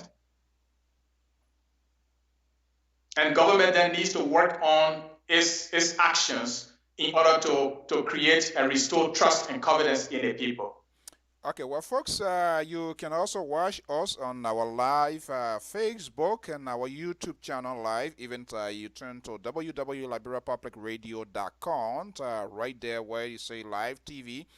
You're going to also see the live broadcast here this evening. Okay, so let's see here. I know we're not going to keep here for the longest. Hopefully to have you some point in time. I thought we were talking pandemic also. Yeah, that's what we're going to come to now. But this whole we are in a versatile war here. So let's look at the long-term implications of this pandemic. People are now taking the medication because, interestingly, I was looking at something from the African news that people are now focusing on this the coronavirus, and one of the killers disease the tuberculosis, which Kenya happens to be. I believe Kenya happens to be one of the country with the highest. So, what would be the aftermath of this coronavirus? Are we getting any signal? But it seems to me all attention is being put on this coronavirus. What are we missing here? What we should be looking out for, Nantai, from your background? I believe we should be looking at everything concurrently. All of the diseases that we have had and we were giving attention to, including malaria, typhoid, Lassa fever, tuberculosis, etc., which are the killer diseases in Africa, which actually should not be if we put in more resources into research, development, and maintaining our health systems. This is a pandemic. The COVID-19 outbreak turned into a pandemic. And it is very pervasive. It infects from person to person. Asymptomatic carriers, people who silently don't even show any symptoms, like high fever, coughing, sneezing, chills. They carry the disease and you don't know, and they could transmit it to you. And once you get that, it goes into you and into your lungs, create all of the pathological changes, meaning all of the bad things it does to your system.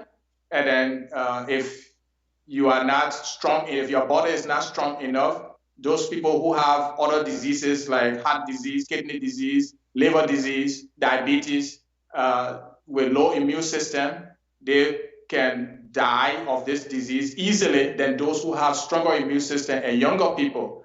So all of these things have to be taken into consideration. We know more attention has been focused on COVID-19 because it is a pandemic. It is spreading like a wildfire. If you compare it to that of the diseases we have now, tuberculosis is prevalent, but it's not a pandemic. It's not an outbreak. Malaria is not an outbreak. In Liberia, we had Lassa fever outbreak some time ago, I believe, in the northern part of the country, in addition to the COVID-19 coming into play. And so those are things that we need to look at. We are focusing on the COVID-19 because if we don't do that, a lot of people are going to die. Fortunately, Africa is not heavily infected or affected as compared to the rest of the world, particularly Europe and America.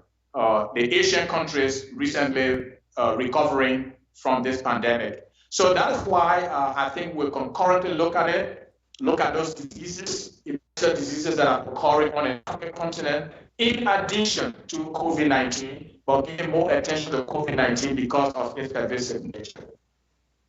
All right. I think that is very, very, very much important. But somebody listening out there that might be wondering, with all of this here, did you make an attempt to reach out to the government to offer some sort of alternative? And maybe somebody did not listen to you. You care to share that with us?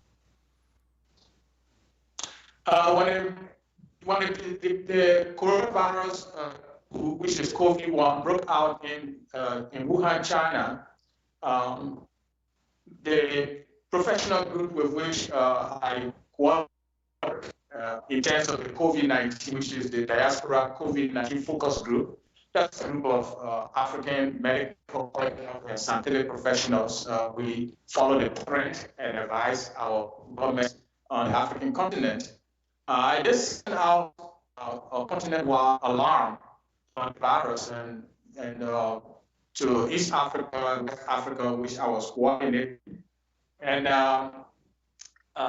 got in contact with the National Public Health Institute and the Ministry of Health, and proposed measures that should be put in place, reactivation of all of the measures we have put in place with the Ebola crisis to mount a response to this virus. In February, I then contacted the the government of Liberia again, through the Ministry of Health and the National Public Health Institute, and propose the setting up of the diagnostic capability that my team at my company, Shufflers Biomed, will come in free of charge to develop the testing kits for Liberia and ultimately for all of Africa. I repeatedly put that in from January through March, April, and there was not a substantive response from the government to me for that. So I made all the offers, and government did not respond in the space of that time. And so, yes, I did. The government did not respond. I think it's the question of the government now why it did not. Testing is a serious problem all over the world. Even in the United States and Britain, just to give a few examples, there is a quest for testing kits. There's a search for personal protective equipment, particularly gloves and face masks and gowns for public health and healthcare workers. All of these things are in short supply. And that is why when this virus broke out, we immediately contacted our governments on the continent. You will note that in February, there was, I did send out an alarm also on the government avoiding the faulty test kits that were sent out by the United States Center for Disease Control. Unfortunately, the National Public Health Institute and the Ministry of Health did not positively respond to that. Instead, there were some negative statements made against me for that.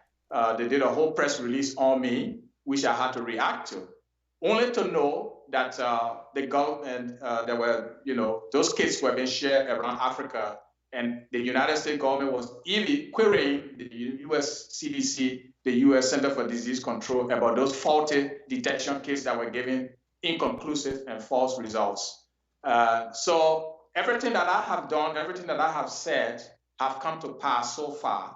I've also indicated to the Liberian government that the 3 cases that they detected were underrepresentation of the actual cases that we had in the country, because the country was not testing at the time. That was in March when we had those first 3 cases, 3 confirmed cases. For 3 weeks, the government did not test because they didn't have testing kits. Although I had promised them and offered to come and develop the testing kits, and they didn't listen. So when they started testing, just I have postulated that once you start testing, those numbers will begin to exponentially increase. You can see, if you go back to the data, that 3 weeks after, when the government started testing, when they received few testing cases and started testing, the cases went up to 10, 30, 40. Today we have almost 200 cases. We have, I think, 199 when I last looked at the data. Talking about that, it is very worrying because it suggests that the government was not prepared, just as many African governments. It's not just the Liberian government. Many African governments were not prepared. Even the United States was not prepared. Britain was not prepared. And all of that has to do with public health policy decision-making. And we see today that Liberia has case fatality rate, meaning those people who have died, that rate is about 10%. That is above the global average, the global rate of 6.8. And we have the highest rate in the region, in the Mana River, West African sub-region. We have 10% death rate, whereby Guinea, which has 2,000 confirmed cases, have about 0.5%. Sierra Leone, which has far less cases, has about 3.2%. Sierra Leone has about 300, which have far more cases than we have, 307 confirmed cases. They have 10 deaths, which is 3.2%. So what it says is that the care that we are giving is questionable. The method that we are using is also questionable. Now, how did we reach that high percentage of death rate? As was indicated by the health ministry, those deaths mostly came from testing of dead bodies. Now, that brings into question another scientific, medical, and public health debate. Do you test dead bodies when do you test dead bodies? My position on that was you don't test all dead bodies. If the person who has died is to be tested, that person should have been confirmed with COVID infection. That person should have been under the care of the observation unit or being monitored at home. And when they die, the time that it should take should be in a split of a second or so. I mean, literally, not literally a second per se, but in a reasonable time frame, within about 5, 10, 15 minutes, take the samples so that you preserve the samples. That way the samples are not compromised. So let me ask If you you that. don't do that, if you don't do that and you just pick up dead bodies from the street and test them, those results will be questionable because it will be questioned as to whether the virus is still alive in those bodies and whether those bodies were not already compromised and contaminated before going to test them. So the positive results we've been getting, most of them have been coming from these dead bodies, which does not make any sense scientifically. Oh, okay. So because you are looking at the scientific implications after the death or before, something should be done within a short time space in order to get some sort of accurate or something to actually base on. That seems to be your argument. That's what it is. And I would give our listening public and our scientific and medical community in Liberia the benefit of the doubt also with one argument that has come forth that that is done in order to effect contact tracing of that person who died. Yes, which is correct. But if that person was never diagnosed of COVID-19, they were never under any observation for COVID-19, they die in the community and you find them in the street or you just hear of their death, you run there and say you're going to do a testing. Do you know how long that body has been lying there? That's the primary question. Do you know whether that body has not been compromised already? Like the case in Tapeta, where this person was never diagnosed of COVID-19. This 42-year-old young man died, was rushed in the clinic, rushed to the Tapeta JFD Memorial Hospital, died, and formaldehyde had already been put in him to preserve him because they said he was decaying. Then they came and took samples according to the reports that came from there, and I followed it very closely. The public health came and took samples, tested it, and said it was negative. And then the relatives said, then gave us our body. The attending physician in the hospital refused. They said there was a second test coming. The second test came in, and they said it was positive. So you see the contradictory results, the time this body has been lying down, the way the body was already manipulated with formaldehyde, all of that made that result questionable. But those are some of the results that have been included in the data for which we see Liberia's death rate is so high and very questionable. Wow. So that's quite amazing. Now, these people, they are also professional. They are professionals. They are career scientists or doctors. They should know the protocol. And based on what I'm hearing and some of the information that we are also getting, it's been ignored. Is it on purpose or for what reason? This is a mind-boggling question, and for which, after all of my analysis, which was done through an interview, I think, with the Daily Observer, it was published, and my recommendation was the protocol, if they are acting like that, performing those duties based on the protocol they have, then the particular protocol has to be amended. It has to be changed. It has to be revised in order to incorporate changes that will be scientifically reasonable and grounded enough for results to be accepted in that manner. Let's talk about, because part of that makes up the COVID-19 yet. I had Dr. Nyanswat, who happens, I believe, one of guys in the same business yet, also vehemently disagree with the state of emergency in place here. Have you taken a position on that with respect to the government of Liberia's actions with the state of emergency, quote unquote, to protect the coronavirus, 3 o'clock? I don't know why it is, but what do you make of that? Well, I am one of those in the earlier stages. Again, that was one of my recommendations to the Liberian government to institute a lockdown and close the borders. just as many countries were doing. I had publicly, continentally called for the lockdown of the continent so as to restrict travel because the disease is said travel by, through contact with person to person. It is a cross-border transmission. So the fact that we had the disease in Asia, America, and Europe so heavily infecting the population, and we have a huge travel between China and Africa, between Europe and Africa, that is the vehicle through which the disease will be transported or imported to us. And you will note that Liberia had an imported case. Our index case was an imported case by somebody who had gone on a conference and came back into the country and was detected to be positive. Now, that person alone was not a single person who might have brought that virus into the country. There have been many people who passed through the cracks of the system that brought it into the country, but that was our index case. So the question of lockdown was scientifically sound because you will block travel or you will restrict travel and you will not have that amount of people coming in.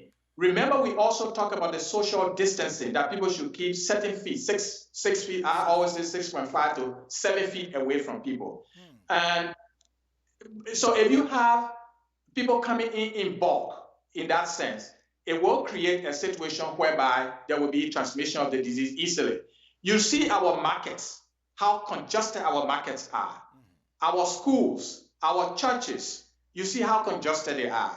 This is how the disease travels from person to person. This disease is different from that of Ebola, whereby you saw the symptoms and you saw the person being sick and you knew that person was sick, you couldn't go near them. You had to call the public health personnel. This disease is quite different. You have asymptomatic carriers, people who don't show any symptom at all. They don't have any fever, they're not coughing, but hey, they are carrying the virus. Just by a little scratch and a cough, and even by talking to you with the droplets from the mouth, that's how the disease is transmitted. And so the stay in place was necessary so that those who have been tested as positive, and those that they have been in contact with could be traced. You can only do that effectively if people are in place. So you'll be able to go to a community, you'll be able to go to a house, everybody is in place, you can gather those people from there and have them tested. Now that has to do with having a robust testing capacity also. So it's not just tracing the contact, who the infected persons came in connection with, but it is a question of testing those people. It's not just testing them, it's the question of accurately testing them, properly testing them, and if infected, properly treating them and giving them a immune care, and not the reports that we were hearing from the treatment centers where you had 3 persons in one room. You had a lot of situations which you can research and come up with, which you know. So that is why the stay in place was necessary.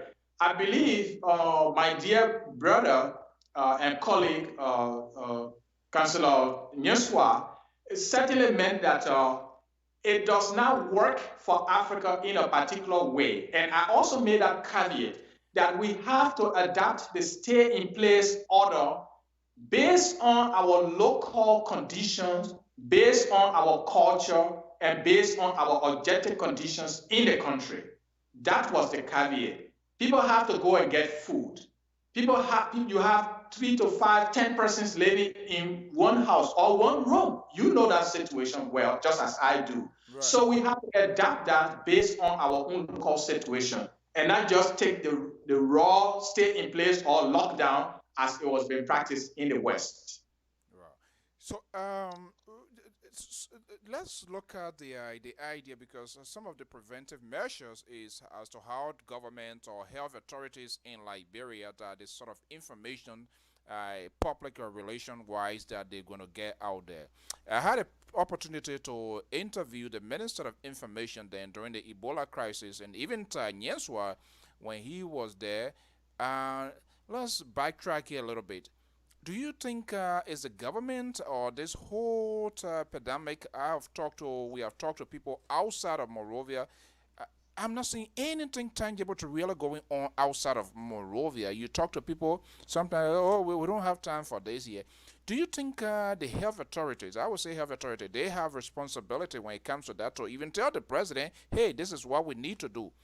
Are they executing information-wise to the 15 political subdivisions in Liberia, or because we have a capital bidding with the lawmakers, we have Temple of Justice with the Chief Justice, and we have maybe the National or the Ministry of Foreign Affairs with the President. Everything is all about Monrovia. The balance 15 or 14 political subdivisions are vulnerable. You call Grand Juliet, you call other places, they do not even have something in place as a contingency plan that if somebody is infected, they will end up bringing them to Monrovia. Why all of that is happening? That shows the lack of capacity on the government, on the side of the government.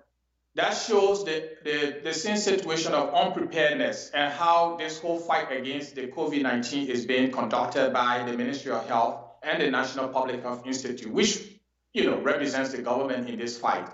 I, on my own, have been doing a lot of public service announcements in the country.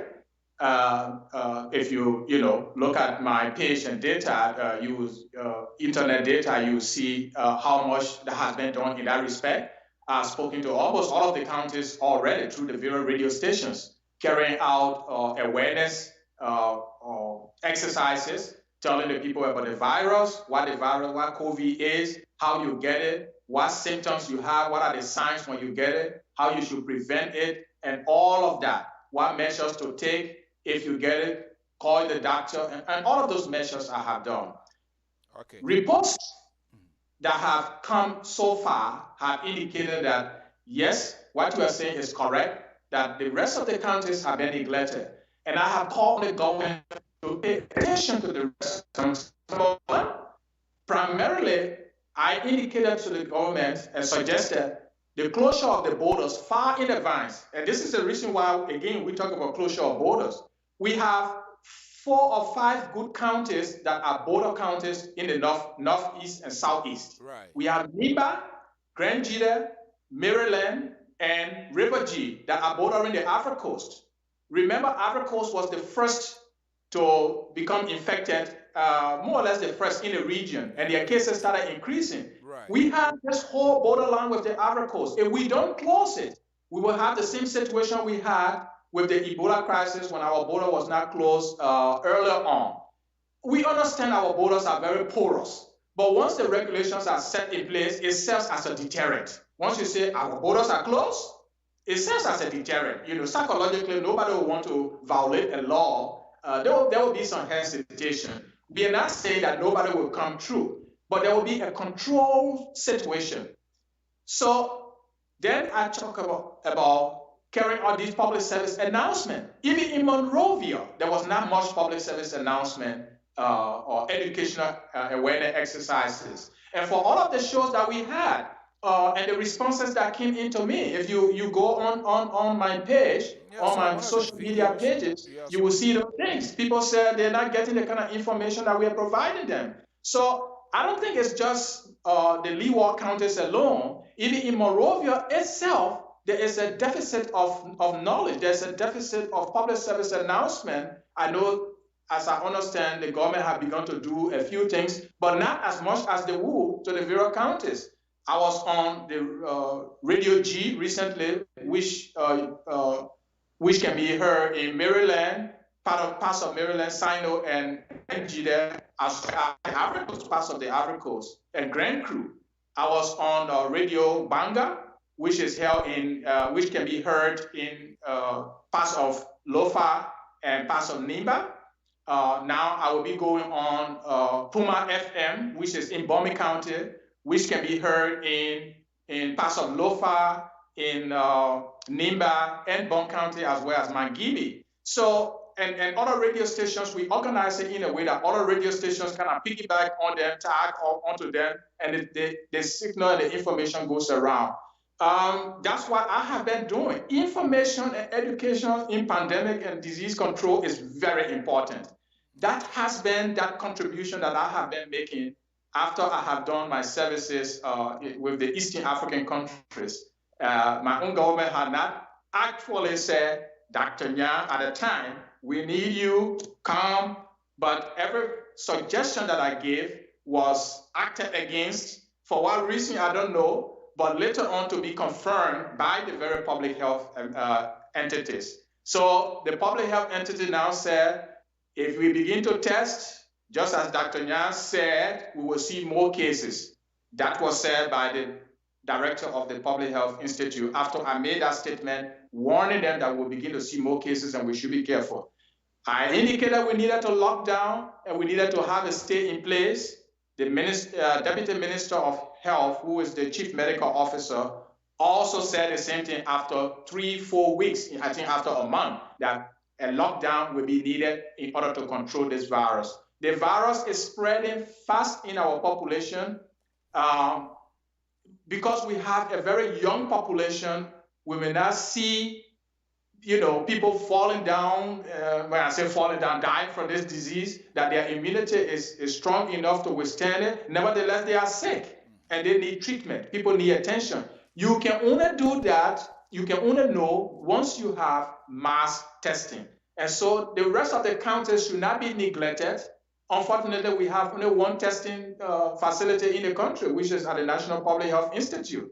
The rest of the counties are left out. And this is what I wanted to create, to help to create, bring my team in, and we spread out, create the testing centers, train people to do that, and we will have our testing going superbly. Is it too late for that, Dai? Is it too late? You need to find out from the government what it has done so far. Are you willing to go? From January to now in the middle of May, do you think even if it was a business would be waiting for one customer? So if you were called today, would that be no or yes? That I cannot say. I am involved with other things. I am presently involved with a lot of work. So those arrangements have to be made. Those arrangements have to be made. That's what I can say. It is not a yes, it's not a no. Actually, but it has to be made in proper arrangement. And it is an entity. It's a team. It's not just me. Right. So right. Honestly, you reach out, and unfortunately, nobody with a sense of conscience to say, hey, we have one of our own, not just own, one of our best, the world best, who has also produced something reaching out and nobody get a sense here. There's a question here coming today. We're coming wrap up now. Let me ask this gentleman. There's a question coming here. He said, please ask your guest. He said, if it is possible that the result and the testing done by medical team in Liberia can be, I believe, what I know he want to say, whether it's been politicized. Do you think the testing, that's what Nimaya Tawajulo is asking. Based on your own expertise and all of what we have talked about here, why testing is not even being done within a short time, people die, we do not know how long, and all of that here. So looking at all of this here, do you think some political motivations or just people don't care? I would say from the professional standpoint, it's been done unprofessionally. Whether it has been politically motivated, that is left with the politicians to analyze. I know you will be quick to say, but you are an advocate, you should touch on that. But I will, because it's primarily medical, technical, and professional, I have given a scientific and technical analysis of it and reasons why those results should be questioned. And I have provided suggestions that those results should in fact be reviewed by a panel of medical, scientific, and public health experts.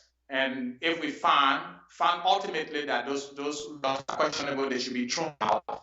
So I would stick to that technically and professionally, those are questionable results, those are questionable process, questionable procedures, and it should be reviewed and the protocol should be revised. Let's go to my last controversial question here. If you want to answer it, that you will, and then you can make a closing remark. Hopefully, we will find time here. One of the things that I spotted Disco within the social media and also talking point into radio land in Liberia and outside of Liberia, podcast as well is the president.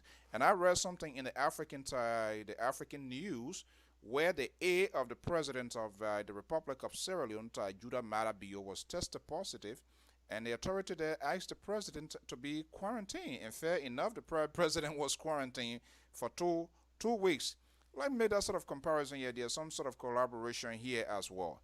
People that are within the close proximity of the president, for example, the Minister of Information, the Minister of Information, and there are other couple of folks, the Minister of Justice. Those are high-profile people that will always provide the president a briefing. Now, the talking point here that the president most likely, or the president should be tested. If you were at the Ministry of maybe Information or Director of Public Health Institute, was that something that you want to initiate to call to ask the president to be tested, or should we have concern that the president should be tested? Is that something we should be concerned with? And this is a question that I have addressed repeatedly on other media, which is very good a question.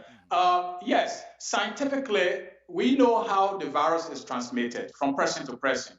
The president being in close contact with officials of government that have tested positive has happened in various other countries. It happened in Germany. Angela Merkel went into quarantine.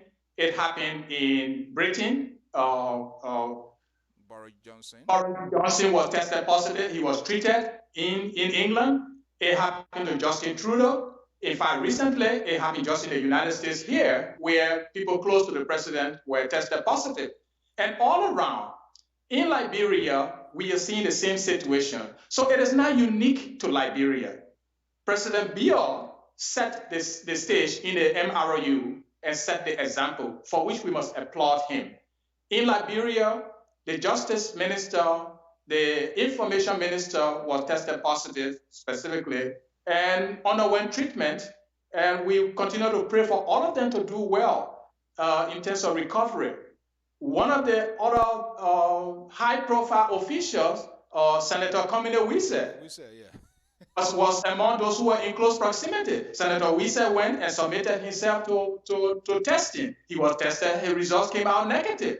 So it is only scientifically, medically, and professionally prudent for the president to be advised to take this COVID-19 test.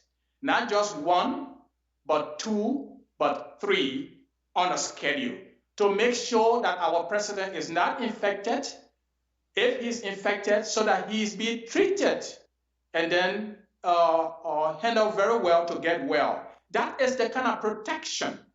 It's not just the military holding guns or security protecting. That comes with protection. Mr. President, if I can speak to the president directly, that is for your own health. That's for the health of your family. That's for the health of your children. That's for the health of the nation. You are the father of the nation presently. So your health will reflect the health of everybody else. It will induce confidence in the society that if our president can become infected and become tested, oh, I can go and be tested too. And I said this over and over. The high-profile people come out, they are tested, it is announced as a way of public health awareness. For medical confidentiality, we don't release information of ordinary citizens. We only release like their age and where they live, and that's all. So and so people were tested. One came from this region, one came from the community. They were 42 years old, they were 33 years old. It's a female. That's all we do. We don't call their names so as to reduce the stigma. When those people get well, as you can see in the United States and other places, they themselves come on TV and show their faces and say, oh, this virus is real, and which I, as your own son, Dube Christopher Nya, will tell you, this virus is real, it's not a joke, so take it seriously. So the president needs to be tested. It is only medically advisable. If the National Public Health Institute and the Ministry of Health are not advising the president to do this, they are deceiving the president. If they are advising the president to take the test and the president is not listening, they are not to blame. So we have to put it two ways. But I would advise the president to take the test. How do we even know who was be telling the truth? Well, okay. Well, I think we had a very great time here. We can leave it there. We hope in the near future. I think this is a sort of conversation that is needed in our society, especially people with the expertise to tap into them. And I hope, again, like to reach out at your own volition to the government in such a consequential time to have one of your sons to say, okay, I'm willing to do this. I just can't figure out here as to why people have not even placed a call. Hopefully, we will get their version of it. We don't want to be judgmental here. But again, that's the problem. Politicians or these people, they become more selective where to go because they want to have a free path. But we want to send out our information to them to also give them the version. What I know one can best put it into context than Dr. Dubert Chris Nya. What would be the word? This virus is still in a full swing. Ordinary Liberians listening here, what message here that we should be looking out for before we let you go this evening? The message that I want to send out is that the virus is real. No matter what the government's behavior is for which there is a mistrust and distrust, I like to tell the Liberian people and people of Africa and other countries listening that the virus is real. It happens that it is transmitted from person to person in close contact with you. You will have fever, you will have cough, you will have sneezing sensation, you will be sneezing, you will have breathing difficulties if you don't take care of the virus. There are some people who carry the virus silently, which we call asymptomatic carriers. They can transmit the virus to you without you knowing it. So when you see all of these signs, what we suggest as medical practitioners and people of public health is call the doctors, call the public health people. In Liberia, your number is 4455. 4455.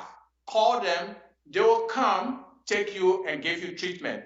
Signs that you should look out for, again, like I said, would be sneezing, coughing, chest pain, loss of taste, loss of sensation, hearing, etc., etc. Some people have stomach pain. So when you see all of these things happening to you, call the doctor, call the public health personnel, wear your face mask, wash your hands constantly. These are things that you need to do to avoid catching this virus.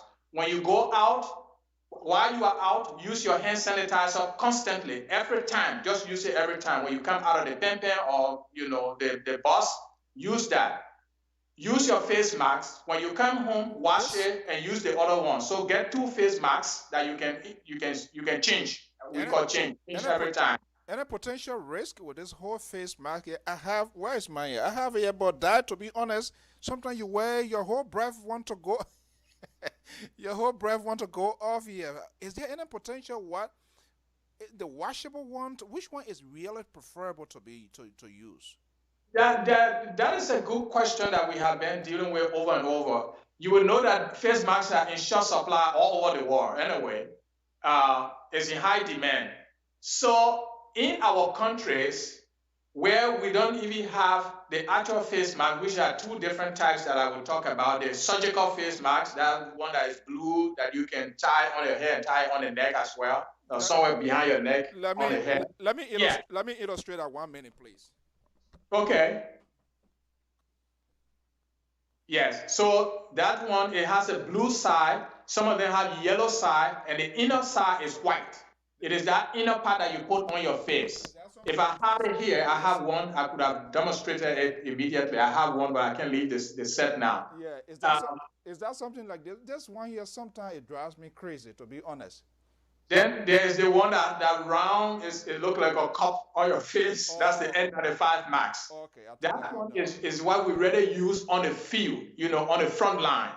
The other one that we just talked about, the one that is light blue or a yellow and then it has a white side, that's the surgical mask. Now, they can prevent you getting the disease from a particular percentage. We are not saying that it's 100%, that it can prevent it, but it serves as a barrier. Now, coming to our own situation whereby we don't even have this available to supply to our people. but we are able to make improvised masks out of the African prints, cloth and all of those materials. I have said, and others have agreed with me, that wearing that serves as some sort of barrier. It is not 100% that you will not get it. But if you have that on and you are infected, the chances of you releasing it is highly reduced. If you are not infected and you have those masks on, the chances of you getting the virus when somebody who is infected coughs or sneezes in your face is also reduced. So we are talking about the reduction of the risks and not necessarily that it is 100% that it will save you. Now, we know that there is some discomfort. Imagine those of us who are in the medical field that wear that for long surgeries and long term, the kind of discomfort that we have. You are not used to it, so there is a way that over a period of time people get adapted to it in the surgical rooms and those who are there on the front lines. We get used to that. It's not that you get used to it forever. Let me not say that you don't get used to the discomfort, but in a way you endure it. Right. So we can understand. We can only advise you to please endure, and that is why I spoke to the population the last time saying, if you are going to the market, go wear your mask, go get what you want to get, come right back home because of the stay in place order. That way, when you get home and you are alone, you don't need to have it on. Although you need to have it when all of you are in the house and nobody is infected, that's fine. You don't have to keep it on all through the time when you are in the house, even when you are alone. That is discomforting. So you use that when you go out. When you go out at all times, it should be on your face. That's why you should time yourself. We know the situation with transportation in Monrovia, how difficult it is, but please endure it. Endurance is what we will call for. We are not saying it's comfortable. We know how discomforting it is, but please endure it. It saves you from getting the virus than if you did not have it at all. Right, okay. I don't know, I hate to do this here. Washington say too here, this person is in Liberia, say I'm watching from Grand Utah County, say die. Can we use the Liberia made mask? Is it safe? I don't know which one is the Liberia. I wanted to stay. That's the African Prince mask that we just talked about. Oh, yes. okay.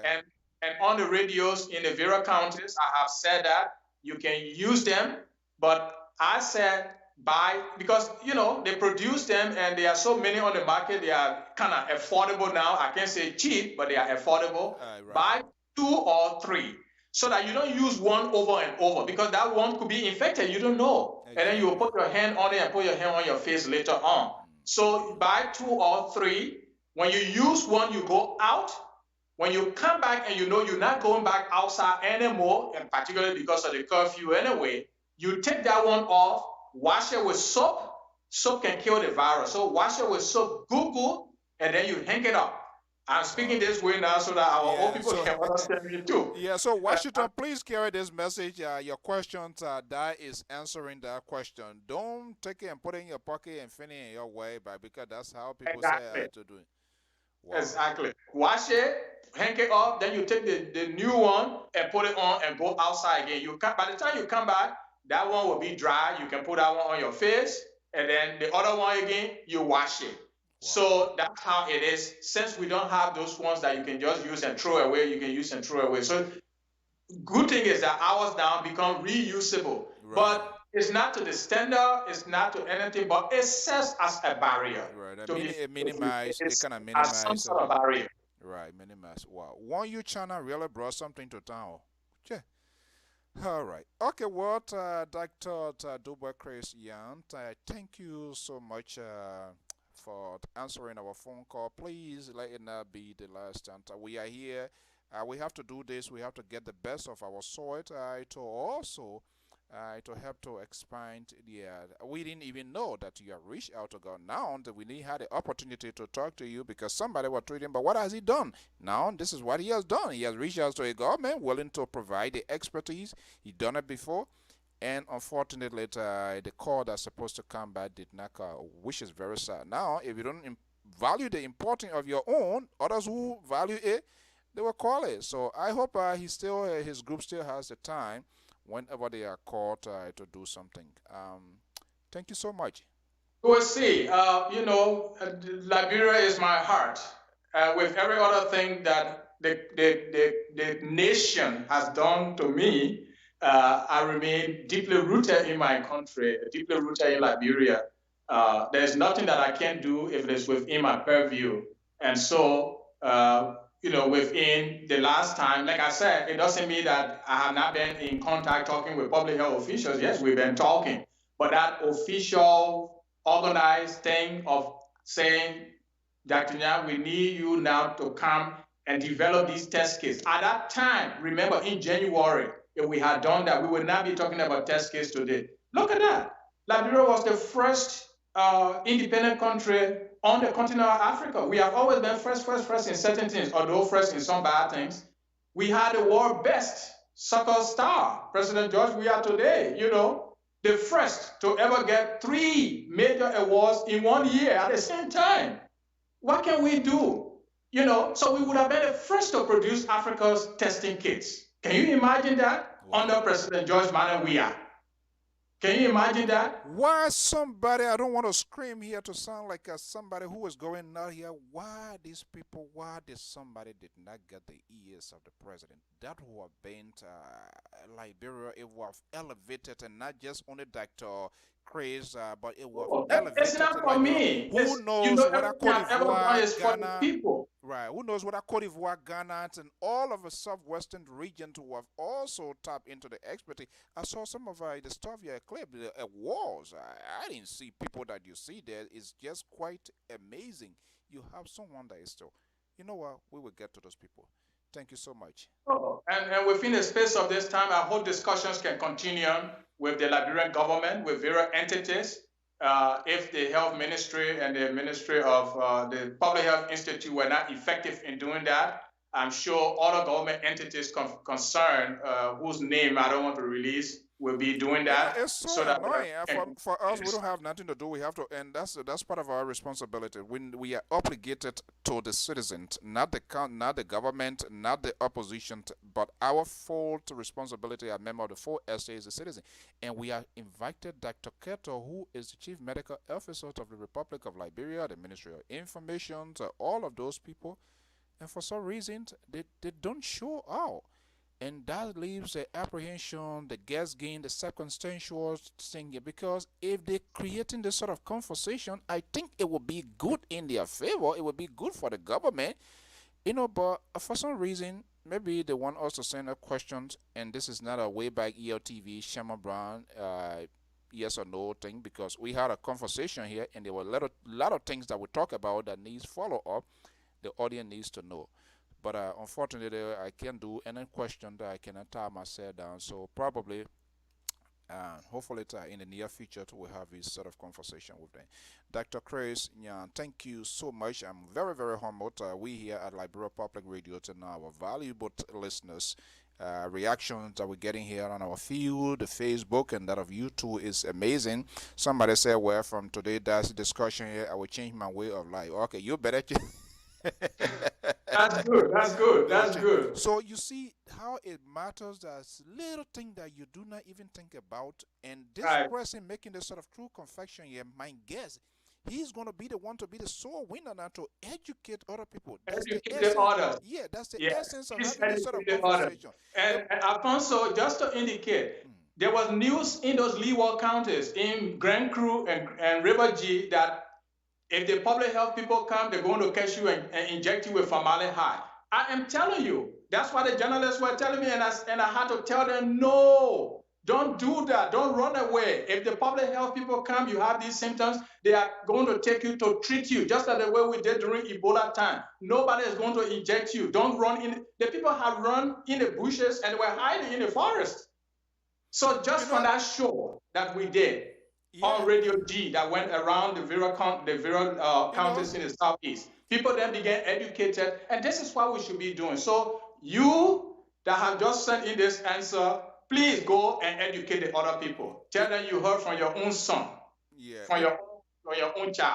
I will not lie to you. I will not deceive you. That's the truth thing I've been telling you on this place here. You see that, my dear brother, just take it.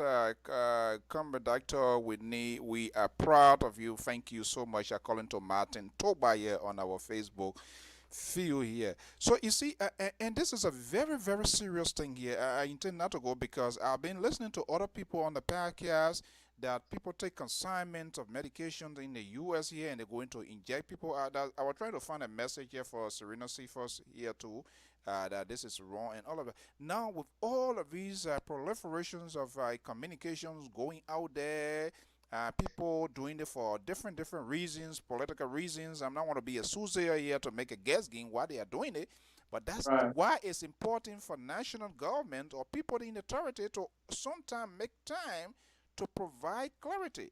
But unfortunately, it's not happening. If you don't do it, what the people hear is what they believe. Then you will not blame them as well.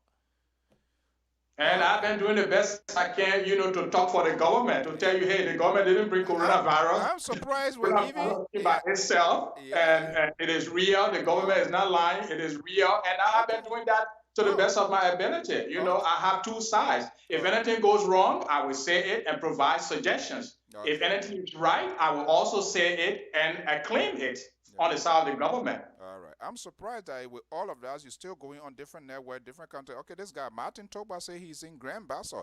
Now he's going to make an impact into this conversation. Martin, thank you so much. With all the data, the people, we send money on our people, by the time you go lawyer here. But you listening here, that is, your health is something very precious that you don't want to lose because this is very, very much important. Please go as a soul winner and tell people what you heard from the dad. Do not add, do not subtract. Just take the message as it is because we can magnify that where all the problem can come from. Dr. Dubert Chris Nyant, Liberia's best scientist, thank you so much for your time this Sunday. You have chose to be with a family, wife, and Mother's Day to have a quiet. But you came out here this afternoon, and I'm quite sure there's no any other reason but for the Republic of Liberia from the West Coast. Thank you, and happy Mother's Day to all our mothers, all the ladies in Liberia and around the world. Thank you so much. Thank you so much. Thank you so much. All right. Bye-bye. Bye-bye. Yeah. Every well, folks, that does it. That's one of our Liberia pioneers, Dr. Christopher Dubert. My name is Dubert Christopher Nyang, and an award-winning scientist. Koto and all of my beautiful people, Eric, Austin, Tarale, Falit, Washington, Tanya, Lady T from the Garden City, Koto and Wookie, and then all of you, Tia Noah Sharif, Timothy Shati, Green, Levi Thompson, and Angie. I want to thank all of you so much. For being part of today's conversation. Every good thing must come to an end. I'm Alfonso Z and Sort of the Liberia Public Radio and LPR TV. Thank you for being part of today's program. Hopefully you can join us again next time. Thank you so much and the opportunity it offers for underprivileged. On behalf of the management and staff of the Liberia Public Radio in the USA and Liberia. Thank you.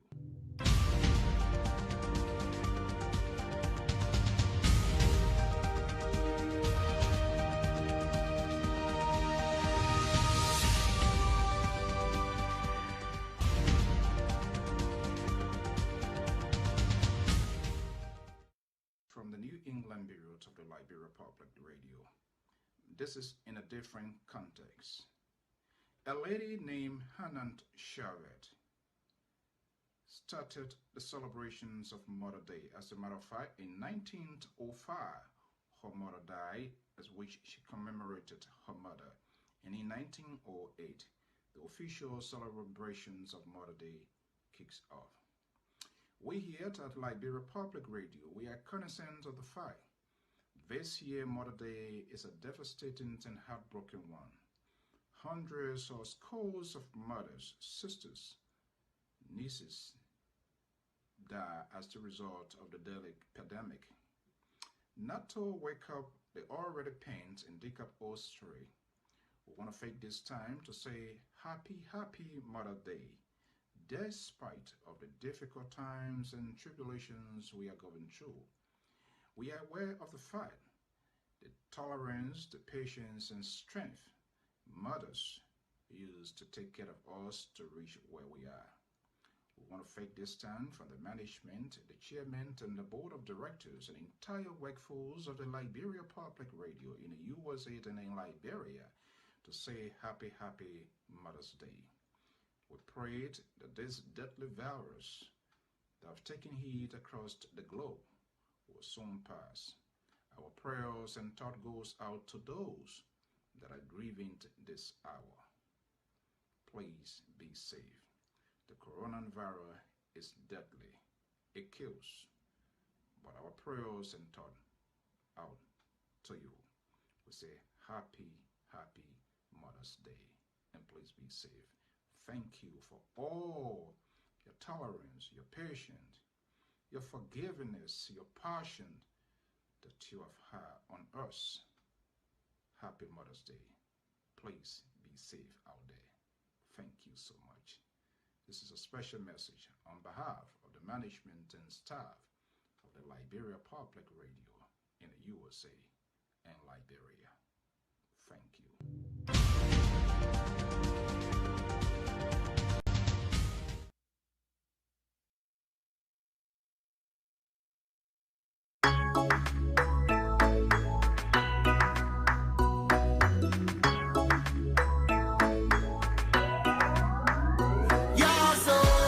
Everybody, everything's going bad. The situation getting worse. Everybody in the country getting mad. Dishonesty, poverty on the rise. The leaders them making empty promises. Promises for no damn strategies. Yeah, this is better days, money in the pockets. Oh, after holidays only for the bosses. Yeah, there's a better days, money in your pockets. Holidays only for the bosses. Oh yo, hey, what about the children? What about the people? What about your families? What are they gonna eat? Yeah, so safety and we waiting. Yeah, so.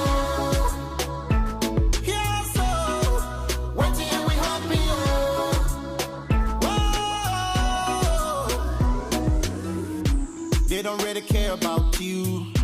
They don't care, my people, it's true. They don't want to see you break through. The whole country's getting confused. Corruption, no questions. The country going in the wrong direction.